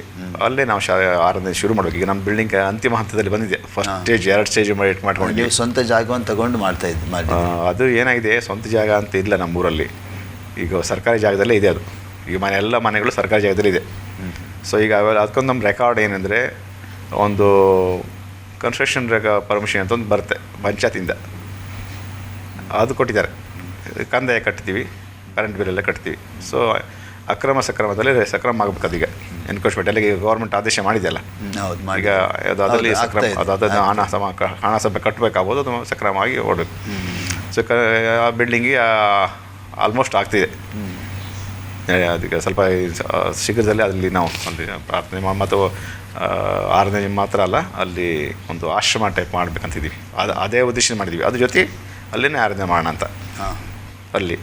ಇನ್ನು ದೇವ್ರು ಒಳ್ಳೆ ಜಾಗ ಕೊಟ್ಟರೆ ಮುಂದೆ ನೆಕ್ಸ್ಟ್ ನೋಡೋಣ ಜಾಗ ಪರ್ಚೇಸ್ ಮಾಡಿದರೆ ಸದ್ಯಕ್ಕೆ ಅಲ್ಲಿ ಜಾಗ ಒಂದು ದೇವ್ರು ಕೊಟ್ಟಿದ್ದಾನೆ, ಅಲ್ಲಿ ಶುರು ಮಾಡ್ತೀವಿ ಈಗ ನೆಕ್ಸ್ಟ್. ಈಗ ಆಗಲೇ ಶುರು ಮಾಡಿದ್ದೀವಿ, ವಾರದಲ್ಲಿ ಪ್ರತಿ ವಾರ ಹೋಗಿ ಸ್ವಲ್ಪ ಹೊತ್ತು ಪ್ರಾರ್ಥನೆ ಮಾಡಿ ಬರ್ತಿದ್ದೀವಿ ಅಲ್ಲಿಗೆ. ಈಗ ಒಂದು ವರ್ಷದಿಂದ ಮಾಡ್ತಾಯಿದ್ದೀವಿ. ಆಲ್ಮೋಸ್ಟ್ ಮುಗಿದಿದೆ ಅದು. ಎಕ್ಸ್ಟೆನ್ಷನ್ ಕೆಲಸ ಆಗಿಲ್ಲ, ಒಂದು ಹಾಲ್ ಅಷ್ಟೇ ಆಗಿತ್ತು. ಇದಕ್ಕೆ ಬೇಕಂದು ಸೇವೆ ಮಾಡಬೇಕಂದ್ರೆ ಜನ ಬಂದಾಗ ಹೋದಾಗ ಒಂದು ಬಾತ್ರೂಮ್ ಬೇಕಾಗುತ್ತೆ ಅಲ್ವಾ, ಒಂದು ಅಡುಗೆ ಮಾಡಿ ಕಿಚನ್ ಬೇಕಾಗುತ್ತೆ. ಅವೆಲ್ಲ ಈಗ ಆಗ್ತಾ ಬಂದಿದೆ. ಫ್ಲೋರಿಂಗ್ ಎಲ್ಲ ಆಯಿತು, ಪ್ಲಾಸ್ಟಿಂಗ್ ಸಣ್ಣ ಪುಟ್ಟ ಕೆಲಸ ಎಷ್ಟಿದೆ ಅದಾಗ್ಬಿಟ್ರೆ ಈಗ ಅಲ್ಲಿಗ ಶಿಫ್ಟ್ ಮಾಡ್ಬೇಕಂತಿದ್ದೀವಿ. ನೀವಾಗ ರಕ್ಷಣೆಗೆ ಬಂದು 24-25 ವರ್ಷ ಆಯಿತು. ಈ 25 ವರ್ಷದಲ್ಲಿ ಏನೇನು ಸೇವೆಯನ್ನು ಮಾಡಿದ್ದೀರಿ ನೀವು? ಹೆಚ್ಚು ನಾನು ಸುವಾರ್ತಿಕನಾಗಿಯೇ ಸೇವೆ ಮಾಡಿದ್ದೀನಿ. ಸುವಾರ್ತೆ ನನಗೆ ಸುವಾರ್ತೆ ಈಗ ರಾಯಚೂರಿದ್ದಾಗಲೂ ನಾನು ಸುವಾರ್ತೆಗೆ ಭಾಳ ಆಸಕ್ತಿ. ಅಲ್ಲೊಂದು 5-6 ಕಡೆ ಹೋಗ್ತಿದ್ವಿ ರಾಯಚೂರಿದ್ದಾಗ.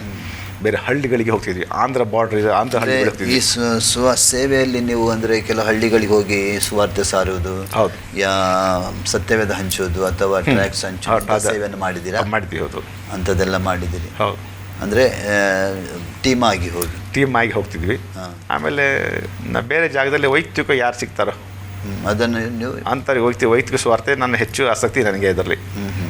ಹಾಗೆ ಆಸಕ್ತಿ ಇವಾಗ ಕೂಡ ಇದೆ ನಿಮ್ಮ ಊರಿನಲ್ಲಿ ಕೂಡ ಆಸಕ್ತಿ ಇದೆ, ಬಟ್ ಅವಕಾಶ ಕಡಿಮೆ ನಮ್ಮಲ್ಲಿ ಭಾಳ ಏಕನಿಷ್ಠ. ನಾವು ಯಾರ ಹತ್ರ ಮಾತಾಡ್ತೀವಿ ನಮ್ಮನ್ನು ಗಮನಿಸೋರು ಭಾಳ ಜಾಸ್ತಿ. ಸೊ ಈಗ ನಾವು ನಮ್ಮ ದೇವರೇ ನಮ್ಮ ಹತ್ರನೇ ಜನ ಕಳಿಸುವಂತ ಪ್ರಾರ್ಥನೆ ಮಾಡ್ತೀವಿ. ಕಳಿಸ್ತಾನ ಅದೇನೀಗ, ಯಾಕಂದರೆ ಈಗ ನಾವು ಸ್ವಲ್ಪ ಕೆಲಸ ಮಾಡಿ ಗೌರ್ಮೆಂಟ್ ಎಂಪ್ಲಾಯ್ದಿಂದ ಯಾರು ಹಳ್ಳಿ ಹೋದ್ಕೊಳ್ಳೆ ಅದನ್ನೇ ದೊಡ್ಡ ಸ್ಲಮ್ಮಿಗೆಲ್ಲ ಹೋಗಿ ಸುವಾರ್ತೆ ಸಾರ್ತಾರಂತ ಹೀಗೆಲ್ಲ ಹೀಗೆಲ್ಲ ಆಗ್ತದೆ ಅಲ್ಲಿ. ಸೊ ಈಗ ನಾವು ನಮ್ಮ ಪ್ರಾರ್ಥನೆ ಏನು, ದೇವರು ಜನ ನಮ್ಮ ಹತ್ರ ಕಳಿಸ್ಬೇಕು, ಹಾಗೆ ಪ್ರಾರ್ಥನೆ ಮಾಡ್ತೀವಿ. ನೋಡಿ, ಒಂದು ಕಾಲ ಇತ್ತು, ಆ ಕಾಲದಲ್ಲಿ ಸುವಾರ್ತೆ ಮನೆ ಮನೆಗೆ ತಲುಪಿಸ್ತಾ ಇದ್ವಿ. ಹೌದು, ಮನೆ ತಲುಪೋ ಕೆಲಸ ಆಗಿದೆ ನಮ್ಮಲ್ಲಿ, ಎಲ್ಲ ಮನೆಗೂ ಸುವಾರ್ತೆ ತಲುಪಿದೆ. ಇವಾಗ ದೇವರೇನು ಮಾಡಿದ, ಜನ ಕಳಿಸ್ಬೇಕಷ್ಟೇ. ಅಲ್ಲ, ಇವಾಗ ದೇವರೇನು ಮಾಡಿದಾನೆ ಅಂದರೆ ಅಂಥ ಸೇವೆಯನ್ನು ಮುಚ್ಚಿದ್ದಾನೆ. ಹೌದು, ಬೇರೆ ರೀತಿಯ ಸೇವೆ ಓಪನ್ ಮಾಡಿದ್ದಾನೆ. ಈಗ ಮೀಡಿಯಾ ಸೇವೆ, ಹೌದು, ಈಗ ಟಿವಿ ಮೂಲಕ, ರೇಡಿಯೋ ಮೂಲಕ, ಇದರ ಮೂಲಕ ಸುವಾರ್ತೆ ಜನರಿಗೆ ಎಲ್ಲ ಕಡೆ ಹೋಗ್ತೇವೆ. ಈಗ ವಾಟ್ಸಪ್ಪು ಇವೆಲ್ಲವೂ ಫೇಸ್ಬುಕ್ ಮೂಲಕನೂ ಹೋಗ್ತದೆ ಸೇವೆ. ಹೌದು, ಅಂದರೆ ಆ ಕಾಲದಲ್ಲಿ ಸುವಾರ್ತೆ ಹೋಗದ ಜಾಗಕ್ಕೆ ಈಗ ಹೋಗ್ತಾ ಇದೆ. ಅಂದರೆ ಎಲ್ಲಿ ಹೋಗ್ಲಿಕ್ಕಿಲ್ಲ ಸುವಾರ್ತೆ, ಯಾವ ಊರಿಗೆ ಪ್ರವೇಶ ಮಾಡಲಿಕ್ಕಿಲ್ಲ, ಅಲ್ಲಿ ಈಗ ಹೋಗ್ತಾ ಇದೆ, ಫ್ರೀಯಾಗಿ ಹೋಗ್ತಾ ಇದೆ. ಜನ ದೇವರು ಯಾರು ಆಯಲ್ಪಟ್ಟಿದ್ದಾರೋ, ಯಾರು ಕರೆಯಲ್ಪಟ್ಟಿದ್ದಾರೋ, ಯಾರು ನೇಮಕ ಆಗಿದ್ದಾರೋ ಅವ್ರು ಬರ್ಲಿಕ್ಕೆ ಏನು ತೊಂದರೆ ಇಲ್ಲ. ಒಂದು ವಾಕ್ಯ ಬಿದ್ದರೆ ಸಾಕು, ಒಂದೇ ಒಂದು ವಾಕ್ಯ ದೇವರು ಬದಲಾವಣೆ ಮಾಡಿ ಶಕ್ತಿ. ದೇವರ ವಾಕ್ಯ ಕೂಡ ಹೇಳ್ತದೆ, ಅಂತ್ಯ ಬರೋದಕ್ಕಿಂತ ಮುಂಚೆ ಸುವಾರ್ತೆ ಎಲ್ಲ ಲೋಕದಾಗ ಸುವಾರ್ತೆ ಸಾರಲ್ಪಡಬೇಕು. ಆ ಕಾರ್ಯ ಖಂಡಿತವಾಗಿ ಈ ದಿನಗಳಲ್ಲಿ ಆಗ್ತಾ ಇದೆ. ಯಾಕಂದರೆ ಈ ಮೀಡಿಯಾ ಸೇವೆ ಲೋಕದ ಕಟ್ಟ ಕಡೆಗೆ ಹೋಗುತ್ತೆ, ಎಲ್ಲ ಕಡೆ ಹೋಗುತ್ತಲ್ಲ. ಹೌದು, ಎಲ್ಲ ಮೀಡಿಯಂ ಒಂದು ಎರಡು ಮೀಡಿಯಂ ಈಗ ತುಂಬ ಮೀಡಿಯಾ ಇದೆ. ದೇವರ ವಾಕ್ಯ ಸೋರೋದು ತುಂಬ ಮೀಡಿಯಾ ಇದೆ. ದೇವರಿಂದ ಇಂಥ ಕಾರ್ಯಗಳನ್ನು ಮಾಡ್ತಾ ಇದ್ದಾನೆ. ಹೌದು, ಅದಕ್ಕಾಗಿ ನಾವು ಚಿಂತೆ ಮಾಡಬೇಕಂತಿಲ್ಲ, ಇದರ ಬಗ್ಗೆ ಎಲ್ಲ ದೇವರು ಪ್ಲ್ಯಾನ್ ಮಾಡಿ ಇಟ್ಟಿದ್ದಾನೆ. ನಾವು ಪ್ರಾರ್ಥನೆ ಮಾಡೋದು ಅಷ್ಟೇ. ದೇವರು ಖಂಡಿತ, ದೇವ್ರ ವಾಕ್ಯ ಕೂಡ ಹೇಳ್ತದೆ. ನಾವು ಅಪೊಸ್ತಲರ ಕೃತ್ಯದಲ್ಲಿ ನೋಡುವಾಗ ಈ ರಕ್ಷಣೆ ಇರುವ ಜನರ ಗುಂಪಿಗೆ ದೇವರು ಆ ಮಂಡಳಿಗೆ ಜನರನ್ನು ಸೇರಿಸ್ತಾನೆ. ಅಂದ್ರೆ ನಾವು ಸುವಾರ್ತೆ ಸಾರಿದ್ದೇವೆ, ಈಗ ಸಾರಲ್ಪಡ್ತದೆ, ಸೇರಿಸುವುದನ್ನು ದೇವರ ಕೆಲಸ, ದೇವರನ್ನು ಮಾಡ್ತಾ ಇದ್ದಾನೆ. ದೇವರು ಎಳೆದೊತ್ತು ಯಾರು ಬರ್ಲಿಕ್ಕೆ ಸಾಧ್ಯ ಇಲ್ಲ, ಆತನ ಎಳೆದ್ರು ಮಾತ್ರ ಬರ್ತಾರೆ. ಈಗ ನೀವು ಸುವಾರ್ತೆ ನಿಮ್ಮ ಸೇವೆ ಮಾಡ್ತಿದ್ದೀರ. ಈ ಸೇವೆಯಲ್ಲಿ ಸಾಧಾರಣ ಎಷ್ಟು ಹಳ್ಳಿಯ ಜನರು ಬರ್ತಾರೆ? ಪ್ರೆಸೆಂಟ್ ನಮಗೊಂದು 30 ಕಿಲೋಮೀಟರ್ ಸುತ್ತಳತೆ ಜನರುಗಳು ಬರ್ತಾರೆ. 30 ಕಿಲೋಮೀಟರ್ ಸುತ್ತಳತೆ ಜನ, ಅಂದರೆ ಅಲ್ಲಿಗೆ ಬರಲಿಕ್ಕೆ ಬಸ್ನ ಅಲ್ಲ, ಬಸ್ನಾರಿಂದ ಬರ್ತಿದ್ದಾರೆ. ಯಡೂರು ಅಂತ ಒಂದು 12 ಕಿಲೋಮೀಟ್ರು, ಹುರಿಕಲ್ಲು ಅಕ್ಕಪಕ್ಕ 100 ಬರ್ತಾರೆ. ನಿಮ್ಮದು ಭಾನುವಾರದ ಆರಾಧನೆ? ಭಾನುವಾರ ಇದೆ. ಬೆಳಿಗ್ಗೆನ ಸಂಜೆನ? ಬೆಳಿಗ್ಗೆ ಇರುತ್ತೆ. ಒಂದೇ ಆರಾಧನೆ? ಬೆಳಿಗ್ಗೆ ಒಂದೇ ಆರಾಧನೆ. ಅಂದರೆ ಒಂದೇ ಆರಾಧನೆ ನೀವು ಎಲ್ಲ ಸೇರಿ ಬರ್ತೀವಿ. ಹೌದು. ಈ ನಿಮ್ಮ ಊರಿನಲ್ಲೀಗ ಸುವಾರ್ತೆ ಸಾರಲಿಕ್ಕೆ ಹೇಗೋ ನಿಮಗೆ ಸಾಧ್ಯವಿಲ್ಲ. ಅಂದರೆ ಜನರಿಗೆ ಆಸಕ್ತಿ ಇದೆಯಾ? ಅಂದರೆ ಆಸಕ್ತಿ ಇದೆ. ಯಾಕಂದರೆ ಏನು ಹೇಳ್ತಾನೆ, ನನಗೆ ಸಾಕ್ಷಿಗಳಾಗಿದೆ. ಈಗ ಹೆಚ್ಚಾಗಿ ನಾವು ನೋಡುವಾಗ ಕೆಲ ಸಾಕ್ಷಿಯ ಮೂಲಕ ಜನರು ಕ್ರಿಸ್ತನಲ್ಲಿ ಬರುವುದನ್ನು ಅಲ್ಲ, ಅಂದರೆ ಇದು ನಿಮ್ಮದೇ ಒಂದು ಸಾಕ್ಷಿ. ಒಂದು ಕಾಲದಲ್ಲಿ ಇರ್ಬೋದು ನಿಮ್ಮ ಡ್ರಿಂಕ್ಸ್. ಈಗ ನಿಮ್ಮ ನೋಡಿ ಜನರು ನಮ್ಮ ನೋಡಿ ಎಷ್ಟು ಜನ ಆಗ್ತಾರೆ. ಹೌದು, ಯಾಕಂದರೆ ಇದೇ ಸಾಕ್ಷಿ. ನಾವೇ ಸಾಕ್ಷಿ. ಈಗ ನಾವು ಸಾರುವಂಥ ಸಾಕ್ಷಿ ಅದು ಮುಗಿದ್ರೆ ನಾವೇ ಸಾಕ್ಷಿ ಆಗಿದ್ವಿ. ಈಗ ನಾವೇ ಸಾಕ್ಷಿಯಾಗಿರುವಾಗ ಜನರು ತಾನಾಗೆ ದೇವರು ನಡೆಸ್ತಾನೆ. ಆಸಕ್ತಿ ಜನ ತುಂಬ ಇದ್ದಾರೆ. ಬರ್ತೀವಂತ ಹೇಳ್ತಾರೆ ಜನ, ಲೋಕದ ಭಯ ಇದೆಯಲ್ಲ ಅದು ಸ್ವಲ್ಪ ಅಡ್ಡಿ ಮಾಡ್ತಿದೆ. ಹೌದು. ಬರುವಂಥವ್ರು ಹೇಗೂ ಬರ್ತಾರೆ, ನನ್ನ ಲೆಕ್ಕ ಹೇಗೂ ಬರ್ತಾರೆ. ಈಗ ವೈದ್ಯಕೀಯರು ನಮ್ಮಲ್ಲಿ ಇರ್ಲಿಕ್ಕೆ ಹೋಗಿ, ಸೊ ಮಕ್ಕಳು ವೈದ್ಯರಾಗಿರ್ಲಿಕ್ಕೆ ಹೋಗಿ ಆ ಮೂಲಕ ಬರ್ತಾರೆ. ಏನು ಹೌದು, ಖಂಡಿತವಾಗಿ ಬರ್ತಾರೆ. ಈಗ ನೀವು ಈಗ ಸೇವೆ ಮಾಡ್ತಿದ್ದೀರಿ, ನೀವು ನಿಮ್ಮ ಆ ಊರಿನಲ್ಲಿ ಮಾತ್ರ ಮಾಡ್ತಿದ್ದೀರಾ, ಬೇರೆ ಕಡೆಗೆ ಹೋಗ್ತೀರಾ ಸೇವೆಗಾಗಿ? ಬೇರೆ ಕಡೆ ಕರೆದ್ರೆ ಹೋಗ್ತೀನಿ ನಾನು. ಮಾಸ್ತಿಗಳು ಬೇರೆ ಕಡೆ ಸೇವೆ, ಬೇರೆ ಸಭೆಗಳಿಗೆ ಕರೆದ್ರೆ ಹೋಗಿದ್ದೀನಿ, ಹಿಂದೆ ಹೋಗ್ತೀನಿ. ಕರ್ನಾಟಕದಲ್ಲಿ ಮಾತ್ರ ಹೋಗಿದ್ದಾರೆ, ಬೇರೆ ಎಲ್ಲ ಹೋಗಿಲ್ಲ, ಕರ್ನಾಟಕ ಮಾತ್ರ. ಅಂಥದ್ದು ಯಾವುದು ಯೋಚನೆ ಇದನ್ನು ಬೇರೆ ರಾಜ್ಯಗಳಿಗೆ, ಬೇರೆ ಪ್ರಾಂತ್ಯಗಳಿಗೆ ಹೋಗಿ ಸೇವೆ ಮಾಡುವಂಥ? ಅಲ್ಲ, ಅದು ಈ ನಮಗೆ ಯಾಕೆ ಕನ್ನಡದಲ್ಲಿ ನಾನು ಸೇವೆ ಮಾಡೋದ್ರಿಂದ ಔಟ್ಸೈಡಕ್ಕೆ ಹೋಗಿಲ್ಲ ಇದುವರೆಗೆ ನಾನು. ನೋಡಿ, ದೇವ್ರ ಚಿತ್ತ ಆದರೆ ಹೇಳಲಿಕ್ಕೆ ಬರೋದಿಲ್ಲ. ದೇವ್ರ ಕಳಿಸಿದ್ರೆ ಹೋಗ್ಬೋದು ಅಲ್ವಾ, ನಾನು ಏನು ಹೇಳಲಿಕ್ಕಾಗಲ್ಲ. ದೇವ್ರ ಕಳಿಸಿದ್ರೆ ಹೋಗ್ಲಿಕ್ಕೆ ಕರ್ನಾಟಕ ಯಾವ ಪ್ರಾಂತ್ಯಕ್ಕೆಲ್ಲ ಹೋಗಿ ಸೇವೆ ಮಾಡಿದ್ದೀರಿ? ಕರ್ನಾಟಕದಲ್ಲಿ ನಾನು ನಮ್ಮ ಕಡೆಯಿಂದ ಹೋದ ಸೇವಕರೆಲ್ಲ ಕರೆದಿದ್ದಾರೆ. ಹಾವೇರಿಗೆ ಹೋಗಿದ್ದೀನಿ, ರಾಣೆಬೆನ್ನೂರಿಗೆ ಹೋಗಿದ್ದೀನಿ. ಅಂದರೆ ನಿಮ್ಮ ಸಭೆ ಮೂಲಕ ರಕ್ಷಣೆ ಹೊಂದಿ ನಮ್ಮ ಸಭೆ ಅಕ್ಕಪಕ್ಕ ಸಭೆಯವರು, ಅವ್ರ ಕಡೆ ಪರಿಚಯ ಇದ್ದವರು, ಸಾಗರ ಇಲ್ಲೆಲ್ಲ ಎಲ್ಲ ಕಡೆ ಹೋಗಿದ್ದೀನಿ ನಾನು. ಅಲ್ಲೇ ಎಲ್ಲ ಸೇವೆಗಾಗಿ ಹೋಗಿದ್ದೀನಿ. ಅಂದರೆ ನೀವು ಈಗ ಮಾಸ್ತಿಕಟ್ಟೆಯಲ್ಲಿ ಸಭೆ ನಡೆಸ್ತಾ ಇದ್ದೀರಿ. ಹೌದು ಹೌದು. ನಿಮಗೆ ನಿಮ್ಮ ಏನಾದರೂ ದರ್ಶನ ಇದನ್ನು ಈ ಕರ್ನಾಟಕದ ಬೇರೆ ಬೇರೆ ಸ್ಥಳದಲ್ಲಿ ಸಭೆಗಳನ್ನ ಸ್ಥಾಪನೆ ಮಾಡಬೇಕಂತ? ಅಲ್ಲ, ದರ್ಶನ ಅಂದರೆ ನಾವೀಗ ಆಸಕ್ತಿ ಇದೆ, ನಮ್ಮ ಬ್ರ್ಯಾಂಚ್ಗಳು ಮಾಡಬೇಕಂತ ಆಸಕ್ತಿ ಇದೆ ನಮಗೆ.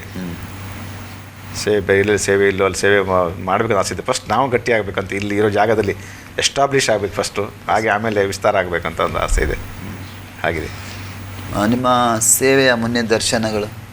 ಅದು ಆ ರೀತಿ ಇಲ್ಲಿ ಫಸ್ಟು ನಮ್ಮ ಊರಿನಲ್ಲಿ ಒಂದು ಸೇವೆ ಬಲಪಡಿಸಿ ಬೇರೆ ಬೇರೆ ಥರ ಸೇವೆಗಳು, ಜನಸೇವೆ, ಸಾಮಾಜಿಕ ಸೇವೆಯನ್ನು ಸಹ ಮಾಡಬೇಕಂತಿದ್ದೀವಿ. ಆಸ್ಪತ್ರೆ, ಅನಾಥಾಶ್ರಮ, ಮಕ್ಕಳಿಗೆ ತಂದೆ ಇಲ್ಲದ ಮಕ್ಕಳಿಗೆ ವಿದ್ಯಾಭ್ಯಾಸಕ್ಕೆ ಒಂದು ಅವಕಾಶ ಕಲ್ಪಿಸಿ ಅದ್ರ ಮೂಲಕ ದೇವರು ರಾಜ್ಯಕ್ಕೆ ಬರೋರಿಗೆ ಅವಕಾಶ ಮಾಡಿಕೊಡ್ಬೇಕಂತೆ. ಹೀಗೆಲ್ಲ ಆಲೋಚನೆ ಇದೆ. ಒಂದು ಟ್ರಸ್ಟ್ ಮಾಡಿದ್ವಿ, ಸಮಾಧಾನ ಟ್ರಸ್ಟ್ ಮಾಡ್ಕೊಂಡಿದ್ವಿ, ಅದ್ರ ಮೂಲಕ ಸೇವೆಗಳು ಮಾಡಬೇಕಂತಿದ್ದೀವಿ ಆಲೋಚನೆ. ಈಗ ನಿಮ್ಮ ಇಬ್ಬರು ಮಕ್ಕಳು ವೈದ್ಯರಾಗಿದ್ದಾರೆ. ಹೌದು. ಅವರು ಕೂಡ ನಿಮ್ಮ ಹಾಗೆ ದೇವರ ಸೇವೆ ಮಾಡಬೇಕಂತ ನಿಮಗೆ ಆಸೆ ಉಂಟಾ? ಹೌದೌದು, ಅದು ಮುಖ್ಯ ಇರೋದು ದೇವರ ಸೇವೆ ಮಾಡಬೇಕಂತ, ವೃತ್ತಿ ಜೊತೆಯಲ್ಲಿ ಅವರು. ಹೌದೌದು, ಸೇವೆ ಆಸೆ ಇದೆ. ಈಗ ನಿಮ್ಮ ಮಿಸ್ಸಸ್ ಕೂಡ ಅವರು ಎಲ್ಲ ರೀತಿ ಸಹಕಾರ ಮಾಡ್ತಾರೆ ಸೇವೆಗೆ. ಅವರಿಗೆ ಕೂಡ ಈ ಎಲ್ಲ ಸೇವೆಯಲ್ಲಿ ಆಸಕ್ತಿ. ಅಂದರೆ ನಿಮ್ಮ ಕುಟುಂಬವಾಗಿ ಕರ್ತನ ಸೇವೆ ಕೂಡ ಮಾಡಬೇಕು. ಕುಟುಂಬ. ಹೌದು ಹೌದು. ಫಸ್ಟ್ ಈಗ ನಾನು ಕೇಳುವಂಥದ್ದು, ಕರ್ನಾಟಕದಲ್ಲಿ ದೊಡ್ಡ ಕೊಯ್ಲಿದೆ. ಹೌದು, ಕೊಯ್ಲಿದೆ. ಹೌದು ಹೌದು. ಇದು ಅನೇಕ ಕಡೆಯಲ್ಲಿ ಸುವಾರ್ತೆ ಹೋಗಲೇ ಇಲ್ಲ, ಕೆಲವು ಎಷ್ಟೋ ಕಡೆ ಹೋಗಿಲ್ಲ. ಅನೇಕ ಕಡೆ ನಮ್ಮ ಶಿವಮೊಗ್ಗ ಜಿಲ್ಲೆಗೆ 272 ಗ್ರಾಮ ಪಂಚಾಯತ್ ಇದೆ. ಎಲ್ಲ ಗ್ರಾಮ ಪಂಚಾಯತ್ ಸಭೆಗಳಾಗಬೇಕು ಅಂತ ನಮ್ಮ ಆಸಕ್ತಿ, ಅದು ನಮ್ಮ ಪ್ರಾರ್ಥನೆ. ನಮ್ಮ ಜಿಲ್ಲೆ ಮುಂದಕ್ಕೆ ನೋಡೋಕ್ಕೋಸ್ಕರ ಆ ರೀತಿ ಎಷ್ಟೋ ಜಿಲ್ಲೆಗಳಿಗೆ ಸುವಾರ್ತೆ ಹೋಗಿಲ್ಲ. ಅಂದರೆ ಸಭೆಗಳ ಸ್ಥಾಪನೆ ಕರ್ತನ ಚಿತ್ತ ಕೂಡ ಹಾಗೆ. ಯಾಕಂದರೆ ಯಾರೂ ನಾಶವಾಗದೆ ಎಲ್ಲ ರಕ್ಷಣೆ ಹೊಂದಿ ದೇವರಾಜ್ಯಕ್ಕೆ ಬರಬೇಕಂತ ಚಿತ್ತವಾದೆ. ಅದಕ್ಕಾಗಿ ಅಂದರೆ ಹೋಗುವವರು ಯಾರಿದ್ದಾರೆ ದೇವರು ಕೇಳ್ತಿದ್ದಾನೆ. ಹೌದು. ನೀವು ಅಂಥ ಜನರನ್ನು ಸಿದ್ಧಪಡಿಸ್ತಾ ಇದ್ದೀರಾ? ಸಭೆಯಿಂದ ಸಿದ್ಧಪಡಿಸ್ಬೇಕಂತ ಆಸಕ್ತಿ ಇದೆ. ಹಾಗೆ ಜನರನ್ನು ಸಿದ್ಧಪಡಿಸಬೇಕು, ಸೇವೆಗಾಗಿ ಕಳಿಸಬೇಕು, ಸಿದ್ಧಪಡಿಸಬೇಕಂತ. ಈಗಾಗಲೇ ಇದ್ದಾರೆ ಯಾರಾದರೂ ಆಸಕ್ತಿ ಉಳ್ಳವರು? ಆಸಕ್ತಿ ಉಳ್ಳ ಈಗ ಇದ್ದವರು ಎಲ್ಲ ಕೆಲವರು ಹೋಗಿದ್ದಾರೆ, ನಮ್ಮಲ್ಲಿಂದ ಸೇವೆಗಾಗಿ ಹೋಗಿದ್ದಾರೆ, ಹೊರಗೆ ಹೋಗಿದ್ದಾರೆ. ನಿಮ್ಮ ಸೇವೆಯಲ್ಲಿ ನಿಮಗೆ ತೃಪ್ತಿ ಇದೆನಾ? ಸೇವೆಯಲ್ಲಿ ತೃಪ್ತಿ ಇಲ್ಲ, ಇನ್ನು ಏನು ಕಡೆ ನಾವು ಮಾಡ್ತಿರೋದು ಏನೂ ಅಲ್ಲ ಅಂತ ಇದೆ. ತೃಪ್ತಿ ಇಲ್ಲ? ಇಲ್ಲ. ಮತ್ತು ಹೇಗೆ ಸೇವೆ ಮಾಡಬೇಕಂತ ನಿಮ್ಮ ಆಸೆ ಇದೆ? ಇನ್ನೂ ಬಲವಾಗಿ ಸೇವೆ ಮಾಡಬೇಕಂತ ಆಸೆ ನಮಗೆ, ದೇವರಿಗಾಗಿ ಪ್ರಜ್ವಲಿಸ್ಬೇಕಂತ ಆಸೆ ಇದೆ. ಮೋಸೆ ಆಗಿ ದೇವರಿಗಾಗಿ ನಾವು ಉರಿಬೇಕಂತ ಆಸೆ ಇದೆ. ಹೌದು. ಮೋಸೆ 40 ವರ್ಷ ಅರಮನೆಯಲ್ಲಿದ್ದ. ಹೌದು. 40 ವರ್ಷ ಕಾಡಿನಲ್ಲಿದ್ದ. ನಂತರ 40 ವರ್ಷ ದೇವರಿಗಾಗಿ ಸೇವೆ ಮಾಡಿದ. ಆ ರೀತಿಯಲ್ಲಿ ಅಂದರೆ ಇವಾಗ ವಯಸ್ಸು ತಮ್ಮ? ನಮ್ದೀಗ 59 ವರ್ಷ. 59. ಖಂಡಿತವಾಗಿ ನಮ್ಮ ಕರ್ತನು ಆಸೆಯನ್ನು ಈಡೇರಿಸುವನಾಗಿದೆ. ಯಾಕಂದರೆ ದೇವರ ವಾಕ್ಯ ಕೂಡ ಹೇಳ್ತದೆ, ಮನುಷ್ಯನಾಗಿ ದೇವರ ಹೊರಗಿನ ನೋಟ ನೋಡೋದು. ಮೋಸೆ ಕೂಡ ದೇವರ ಹೃದಯ ನೋಡಿ. ಆ ಪ್ರಾಯದಲ್ಲಿ ಮೋಸೆಗೊಂದು ಆಸಕ್ತಿ, ತನ್ನ ಜನರ ರಕ್ಷಣೆ ಮಾಡಬೇಕು ಅಂತ ದೇವರ ಆಸೆ ನೋಡಿ ಅವನನ್ನು ಕೈಗಳಲ್ಲಿ ಎತ್ತಿಕೊಂಡ. ಖಂಡಿತವಾಗಿ ನಿಮ್ಮನ್ನು ಕೂಡ ದೇವರ ಆಶೀರ್ವಾದ ಮಾಡಿ ಉಪಯೋಗಿಸಲು ನಮ್ಮ ಪ್ರಾರ್ಥನೆ ಆಗಿದೆ. ಫಸ್ಟೇ ನಮ್ಮ ವೀಕ್ಷಕರಿಗೆ ನೀವೇನನ್ನು ಹೇಳ್ತೀರಿ? ವೀಕ್ಷಕರಿಗೆ ಅಂದರೆ ಮುಖ್ಯವಾಗಿ ಈ ಕ್ರೈಸ್ತರ ನಾಮಧೇಯ ಕ್ರೈಸ್ತರು ಅಂದ್ಕೊಂಡಿದ್ದಾರಲ್ಲ, ಅವರು ವಾಕ್ಯ ಕೇಳಲಿಕ್ಕೆ ಆಸಕ್ತಿ ಇರಲಿಲ್ಲ. ಅವ್ರಿಗೆ ಹೋದ ದಾರಿ ಸರಿ ಅಂತ ಹೇಳ್ತಾರೆ. ಏನು ಈಗ ಅವ್ರೇನು ನಮ್ಮನ್ನು ಮಾತು ಕೇಳಬೇಡ, ಸತ್ಯವೇದ ಓದಿ ಅರ್ಥ ಮಾಡ್ಕೊಳ್ಳಿ ಸಾಕು. ಮನುಷ್ಯರು ಹೇಳಿದ ಮಾತು ಕೇಳೋದು ಬೇಡ. ದೇವ್ರೇನು ಹೇಳಿದರೆ ಆ ವಾಕ್ಯ ಅದು ಗಮನಿಸೋದು ಒಳ್ಳೆಯದು ಅಂತ ಹೇಳ್ತೀನಿ ನಾನು. ಯಾಕಂದರೆ ಒಬ್ಬ ಮನುಷ್ಯ ಲೋಕ ಎಲ್ಲ ಸಂಪಾದನೆ ಮಾಡಿ ಆತ್ಮ ನಷ್ಟಪಟ್ಕೊಂಡ್ರೆ ಏನು ಉಪಯೋಗ ಇಲ್ಲ. ಅದರಿಂದ ಆತ್ಮರಕ್ಷಣೆಗಾಗಿ ನಾವು ಈ ಲೋಕದಲ್ಲಿ ಬದುಕಿದರೆ 70 ವರ್ಷ ಬಲ ಇರ್ತದೆ, 80 ವರ್ಷ ಹತ್ತೆ ಬೇದ ಇರ್ತದೆ. ಅಷ್ಟರೊಳಗೆ ದೇವ್ರನ್ನ ಕಂಡ್ಕೊ ಅಂತ. ಯೌವನದಲ್ಲಿ ನಿನ್ನ ಸೃಷ್ಟಿಗೋತನನ್ನು ಸ್ಮರಿಸು ಅಂತ ಹೇಳ್ತೆ. ಸೊ ಅದರಿಂದ ಈ ಲೋಕದಲ್ಲಿ ಜೀವಿಸಿ ಊಟ ಮಾಡಿ ಸಾಯೋದು ದೊಡ್ಡ ವಿಷಯ ಅಲ್ಲ. ಸತ್ರ ಮೇಲೆ ಎಲ್ಲಿ ಹೋಗ್ತೀನಿ ಅನ್ನೋ ವಿಷಯಕ್ಕೆ ಹೆಚ್ಚು ಗಮನ ಕೊಡಬೇಕು. ಈ ಸುವಾರ್ತೆ ಎಲ್ಲ ಕಡೆ ಸಾರಲ್ಪಡ್ತಿದೆ. ಎಲ್ಲ ಕಡೆ ಸುವಾರ್ತೆ ಸಾರಲ್ಪಡ್ತಿದೆ. ಅದು ಸಾರಲ್ಪಡೋ ಸುವಾರ್ತೆ ವ್ಯರ್ಥವಾಗಿ ಹೋಗಬಾರ್ದು. ಚೆನ್ನಾಗಿ ಕೇಳಿ ರಕ್ಷಿಸಲ್ಪಡಬೇಕು. ದೇವ್ರ ಮೇಲೆ ಒಂದು ಸಾಮಾನ್ಯ ಭಕ್ತಿ ಇಟ್ಟರೆ ಉಪಯೋಗ ಇಲ್ಲ. ಆತನ ವಾಕ್ಯ ಪ್ರಕಾರ ಜೀವಿಸ್ಲಿಕ್ಕೆ ನಾವು ಪ್ರಯತ್ನ ಪಡಬೇಕು. ಆ ಕೆಲಸ ಆಗಬೇಕಂತ ನಾನು ಬಯಸ್ತೀನಿ. ಅನೇಕ ನಮ್ಮ ಕುಟುಂಬದವರು ಎಷ್ಟು ಜನ ರಕ್ಷಣೆ ಆಗಿಲ್ಲ. ಅವ್ರಿಗೆ ಸ್ವಾರ್ಥ ಹೇಳಿದ್ದೀವಿ, ಕೆಲವ್ರಿಗೆ ಹೇಳಲಿಕ್ಕೆ ಆಗಲ್ಲ, ಆ ತಿಳಿದಾರೆ. ಸೊ ಅಂಥವರೆಲ್ಲ ಜನರು ಒಬ್ಬರಾರು ನಾಶ ದೇವ್ರ ದೇಶನು ಒಬ್ಬರಾರು ನಾಶ ಹೋಗಿದೆ. ಪ್ರತಿಯೊಬ್ಬರು ದೇವರಾಜ್ಯ ಸೇರಿಕೊಂಡಿರೋ ಉದ್ದೇಶ ಖಂಡಿತವಾಗಿ ಎಲ್ಲರೂ ದೇವ್ರು ಕಂಡುಕೊಳ್ಳಿ ಅಂತ ನನ್ನ ಆಸೆ. ಪ್ರಿಯರೇ, ಇವತ್ತು ನಮ್ಮ ಮಧ್ಯದಲ್ಲಿ ಮಾಸ್ತಿಕಟ್ಟೆ ಎಂಬಲ್ಲಿ ಸೇವೆ ಮಾಡುವಂಥ ಪಾಸ್ಟರ್ ಅಲ್ಫೋನ್ಸ್ ಡಿಮೆಲ್ಲೋ ನಮ್ಮ ಮಧ್ಯದಲ್ಲಿದ್ದಾರೆ. ಅವರ ಅನುಭವ ಸಾಕ್ಷಿಯನ್ನು ಕೇಳಿದಿರಿ. ಅವರು ಹೇಳೋ ಪ್ರಕಾರ ದೇವರ ವಾಕ್ಯ ಕೂಡ ಹೇಳ್ತದೆ, ಯೇಸುಸ್ವಾಮಿ ಬಂದದ್ದು ಕ್ರೈಸ್ತರಿಗಾಗಿ ಮಾತ್ರವಲ್ಲ, ಲೋಕದ ಪ್ರತಿಯೊಂದು ವ್ಯಕ್ತಿಗಳ ಮೇಲೆ ಪ್ರೀತಿ ಇಟ್ಟು ದೇವರು ತನ್ನ ಮಗನನ್ನು ಕಳಿಸಿದ ವಾಕ್ಯ ಹೇಳ್ತದೆ.